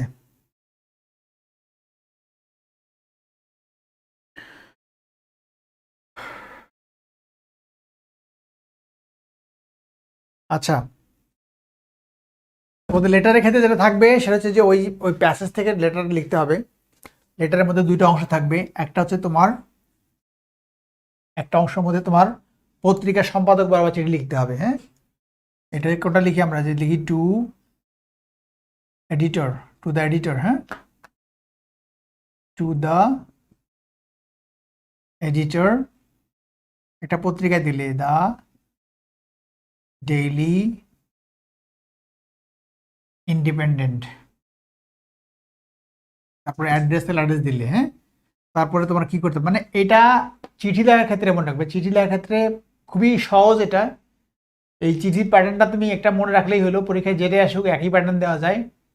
শুধু মনে রাখবে যে যেইটা পরীক্ষা আসছে, যে বিষয়টা লিখতে বলছে সেইটা তোমাকে আলাদা করে একটা লিখতে হবে, ওইখানেই তোমার একটা কারুকাজ মানে যেটা কাজ আছে ওই লেখাটা তোমার পত্রিকায় আসবে। সো তোমাকে ওইটা এমনভাবে লিখতে হবে যেন তোমার এলাকার মানুষরা দেখে বা কনসার্ন অথরিটি দেখে একটা ব্যবস্থা নেয়। তাহলে চিঠি দুইটাই যেন মার্কস বেশি পাওয়া যায় চিঠিতে। একটা হচ্ছে এই যে এডিটরের কাছে চিঠি লিখতে হবে, কি লিখতে হবে, যে স্যার কি বলে যে আই হ্যাভ বিন, কি একটা যেটা কথা বলা যায় যে আমি আপনার পত্রিকায় আমার যে আর্টিকেলটা আছে আর্টিকেলটা প্রকাশ করলে আমি চির বাধিত থাকবো, এরকম কথা লিখি না আমরা, সেটাও আর কি। I have been highly pleased, আর হাইলি কি হবে, highly glad if you publish the following letter বা following article in your mass circulated কি ডেইলি বা মাস সার্কুলেটেড নিউজ পেপার, এরকম একটা কথা এখানে লিখে দিলে, তারপরে কি লিখলে যে yours faithfully, নাম মোটো দিবা না, মিস্টার এক্স, ভিলেজ কি ওয়াই, ডিস্ট্রিক্ট জেড, এরকম কোনোভাবেই অ্যাড্রেস দেওয়া যাবে না, এমন কোনো অ্যাড্রেস দেওয়া যাবে না যেটা তোমাকে চেনা যায়। আর পারলে মোবাইল নাম্বারটা উল্লেখ করে দিও, যে যাতে করে তোমার পরীক্ষার যে পরীক্ষক সে যেন তোমাকে যেন ফোন দেয়, দিয়ে যেন বলে বাবা তোমার খাতায় আমার কাছে আসছে, যোগাযোগ করো। মোবাইল নাম্বার যদি দাও এখানে দিলেই তুমি পুরো এক্সপেল হয়ে যাবা, সাইলেন্ট এক্সপেল হয়ে যায়। টিচার ইচ্ছা করে তোমাকে এক্সপেল করে দিতে পারবে। সো খাতার মধ্যে কোনোভাবে কোথাও মোবাইল নাম্বার উল্লেখ করে দিবে না, বা এমন তোমাকে চেনা যায় এরকম কিছু করা যাবে না। দেখো এই চিঠিটা লিখলা, লেখার পরে তোমার আরেকটা লিখতে হবে যেটা পত্রিকায় প্রকাশ হবে, সেখানে তোমার একটা হেডলাইন থাকবে, সেই লেখা হেডলাইন থাকবে। যাই হোক, এগুলো ক্লাসের মধ্যে ইনশাল্লাহ বলে দেবো নি। আজকে মনে হয় না আজকে আর ক্যারি করতে পারবো, মানে বিষয়টা ভালো লাগছে না। তোমরা কারা কারা যুক্ত থাকলে, তোমরা আজকে বাংলাদেশের খেলা নিয়ে ব্যস্ত থাকলে, বাংলাদেশে খেলা হইলো, বাংলাদেশ জিতে গেছে, এটা বিরাট ব্যাপার। আমি যে হাইলাইট দেখবো খেলার। তো তোমরা আজকের যে লাইভটি থাকলো, তোমরা যদি 2 মিনিট সময় দিচ্ছি কোনো কিছু বলতে চাও বা তোমাদের কেমন লাগলো, বা এটা তোমরা আসলে আরও একটা ক্লাস চাও কিনা এরকম ইংলিশের, বা আর কি করা যায়। আগামীকাল তোমাদের রাত 9টায় আমাদের বিদ্যাবাড়ি ফেসবুক পেজের মধ্যে তোমাদের শুভ্র স্যার ক্লাস নেবেন গণিত বিষয় এবং মেন্টাল এড বিষয়ে। এই ক্লাসটা খুবই গুরুত্বপূর্ণ হবে, তোমরা অবশ্যই সেই ক্লাসটি করবে। আর এখন তোমাদের কোনো কমেন্ট থাকলে তোমরা যদি করো, আমি সেটা উত্তর দেওয়ার চেষ্টা করব। অ্যাকচুয়ালি আমি ইংলিশ থেকে বাংলা ট্রান্সলেশন তোমাদের বলতেই পারলাম না, আরও অনেক কিছু বলার ছিল, ছোটো ছোটো করে বলা হলো না। আরেকদিন ইনশাল্লাহ অবশ্যই বলবো। আর আমাদের যেটা হচ্ছে যে তোমাদের লিখিত যে ব্যাচটি, সেই ব্যাচটি 6 তারিখের মধ্যে তোমরা যদি পারো ভর্তি নিও, বা তোমাদের ফ্রেন্ডসরা যারা আছে তাদেরকে, বা যারা পাস করছে তাদেরকে তোমরা ইনভাইট করতে পারো। হ্যাঁ, আমাদের MMHBM, তুমি বলছো যে রচনা কত পৃষ্ঠা লিখবো, কোয়ালিটি এবং ইনফরমেশন সবকিছু বিবেচনা করে কত পৃষ্ঠা লেখা উচিত। রচনার আসলে কোনো পৃষ্ঠা নাই, রচনার পৃষ্ঠা ডিপেন্ড করবে তোমার হাতের লেখা কেমন তার উপরে, এটা পৃষ্ঠার উপর ডিপেন্ড করে না। বাট অনেকেই কি করে যে কিছুটা কৌশলী হয়, মানে লেখাটা একটু ফাঁকা ফাঁকা করে লেখে যাতে একটু বেশি পেজ হয়, টিচার মনে করে যে না অনেক বড় লিখছে, এরকম ব্যাপারটা হয়। তো এইটা আমার মনে হয় যে ওইভাবে একেবারে বোঝা যায় এরকম কিছু করা যাবে না। তুমি যেটা করবে সেটা হচ্ছে যে মার্জিত ওয়েতে, অর্থাৎ লেখাটা মানে খারাপ দৃষ্টিকটু হয়, মানে এক কথা বলতে দৃষ্টিকটু দেখায়, এরকম গ্যাপ দিয়ে লিখবে না। ওকে, লেখাটার মধ্যে তুমি যেভাবে লেখো সেখান থেকে একটু ফাঁকা ফাঁকা লিখবে, যাতে লেখাটা তোমার ঘিঞ্জি না হয়, দেখতে যেন খারাপ না লাগে। অবশ্যই খাতায় মার্জিন দিবে, মার্জিন দিয়ে সেটা লিখবে। এইটা তোমার 1000 শব্দের মধ্যে লিখতে হবে, মনে রাখতে হবে যে 1000 শব্দ লিখলে কত বড় হতে পারে, সেরকম তোমার একটা প্র্যাকটিস বাসায় করতে হবে। ওকে, বাজারে যে বইগুলো সেগুলো দেখবা যে অনেক বড় বড় রচনা, মানে ইন্টারনেট থেকে ডাউনলোড দিয়ে নামিয়ে বইয়ের মধ্যে দিয়ে দিচ্ছে, সেটা দেখে তোমার কাজ নেই, তোমার রচনা তোমার মতো বানাতে হবে, বানিয়ে সেটা লিখতে হবে। তো সেক্ষেত্রে তোমার মনে রাখতে হবে পেজ ডিপেন্ড করবে, যে তুমি সেখানে 800 ওয়ার্ড হতে পারে, 900 ওয়ার্ড হতে পারে, 1100 ওয়ার্ড হতে পারে, কিন্তু সেটা তোমার পেজের উপর ডিপেন্ড করবে না। সেলিনা সেলি বলছে যে you are my inspiration sir, I am from Rajshahi, Allah হাফেজ। Thank you Selina. শারমিন শাহানা, আরও ক্লাস চাই, খুব ভালো লাগলো। শারমিন বলছে আরও ক্লাস চাই, ইনশাল্লাহ আগামীকাল হবে তোমাদের ক্লাস। ফারজানা ইয়াসমিন বলছে স্যার কোচিংয়ে ভর্তি ফি কত? ভর্তি ফি নিয়ে তোমরা এই নাম্বারে কথা বলিও, এই নাম্বারে কথা বলবা 01963929200 বা 02, এই নাম্বারে তোমরা ভর্তি নিয়ে কথা বলবা। রিটেনের নতুন ব্যাচ, সেই ব্যাচে যদি তোমরা ভর্তি হতে চাও, সেখানে স্যাররা তোমাদের সিনিয়র স্যাররা ক্লাস নেবে, তোমাদের ক্লাসগুলো হলে তোমাদের কিছুটা হেল্প হবে। বাট আমি যেটা সেদিনও বলছি আজও বলি, কোচিংয়ের উপরে কখনো ডিপেন্ডেন্ট হবে না। কোচিংই তোমার শেষ কথা না, তোমার ক্যাডার তোমাকে বানাতে হবে, তুমি নিজেই তোমার ক্যাডার তুমি তৈরি করবে, কোচিং তোমাকে ক্যাডার করে দিবে না। কোচিং জাস্ট কি হবে যে তোমার একটা হেল্পিং হ্যান্ড, তুমি একটা জিনিস পড়তেছো, তোমাকে সাথে কেউ একটা এগিয়ে দিচ্ছে কিছু একটা জিনিস, এই হেল্পটুকু হবে কোচিং থেকে। বাকি পুরোটাই হচ্ছে তোমার কারিশমা, তোমার তোমার গুণাবলীর উপর ডিপেন্ড করবে, তুমি কীরকম সময় দাও তার উপর ডিপেন্ড করবে। ওকে, কোচিং তোমাকে শুধু একটা সহায়তা করে, যেমন আমি এই ক্লাসগুলোতে যখন নিব একটু দেখিয়ে দিলাম, তোমার কিন্তু একটা সহায়তা হলো, তোমাকে ইউটিলাইজ করতে হবে পরীক্ষা হলে তোমার নিজেকেই। যত বেশি চর্চা করবা, যত বেশি ভাষায় প্র্যাকটিস করবা, তত বেশি তুমি এই জায়গার মধ্যে স্কিলড হবা, তত বেশি তুমি এখানে ভালো করবে। সো প্রতিদিন যদি করতে হয় তোমরা এই নাম্বারে যোগাযোগ করে ভর্তি হতে পারো। ফি একদম কম, ফি যে খুব বেশি তা না, 50% না কত ছাড় দেওয়া আছে। তোমরা এখান থেকে করে নিলে, এটাই তো একটা লাস্ট ব্যাচ, তোমরা এটা করে নিলে আমার মনে হয় তোমাদের ভালো উপকার হতে পারে।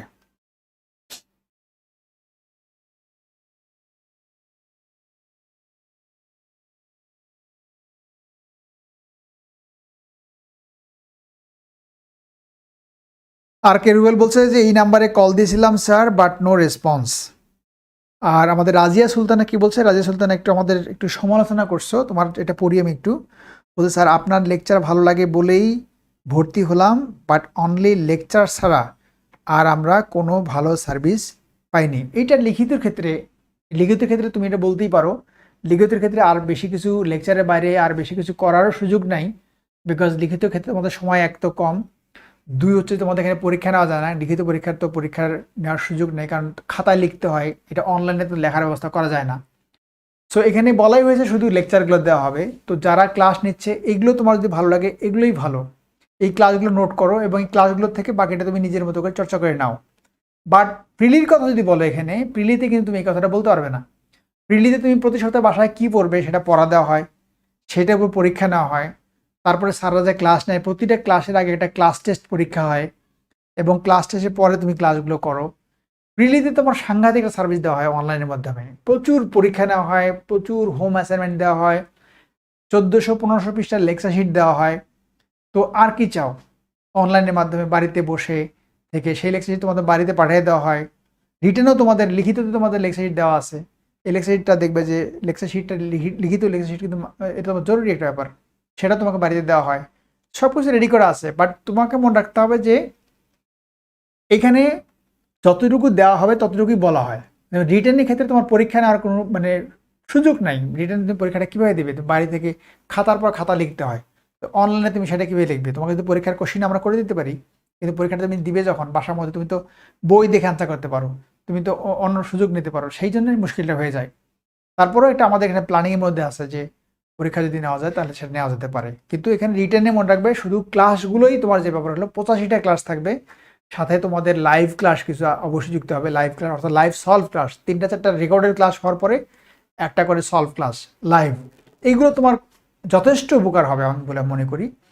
কিন্তু তোমার যে কথাটা বলছি যে এই ক্যাডার হওয়ার ক্ষেত্রে মূল ভূমিকাটা তোমার নিজেকেই পালন করতে হবে, কোচিং এটা সহায়ক ভূমিকা পালন করবে। ওকে বন্ধুরা, তোমরা অনেক ভালো থেকো, তোমরা এতক্ষণ যুক্ত আমার সাথে, আমার খুব ভালো লাগলো তোমরা আমার সাথে যুক্ত ছিলে এতক্ষণ। আগামীকাল তোমরা যে ক্লাসটি হবে সেই ক্লাসটি করার তোমাদের আমন্ত্রণ থাকলো। তোমরা ভালো থেকো, আবার তোমাদের দেখা হবে, টাটা।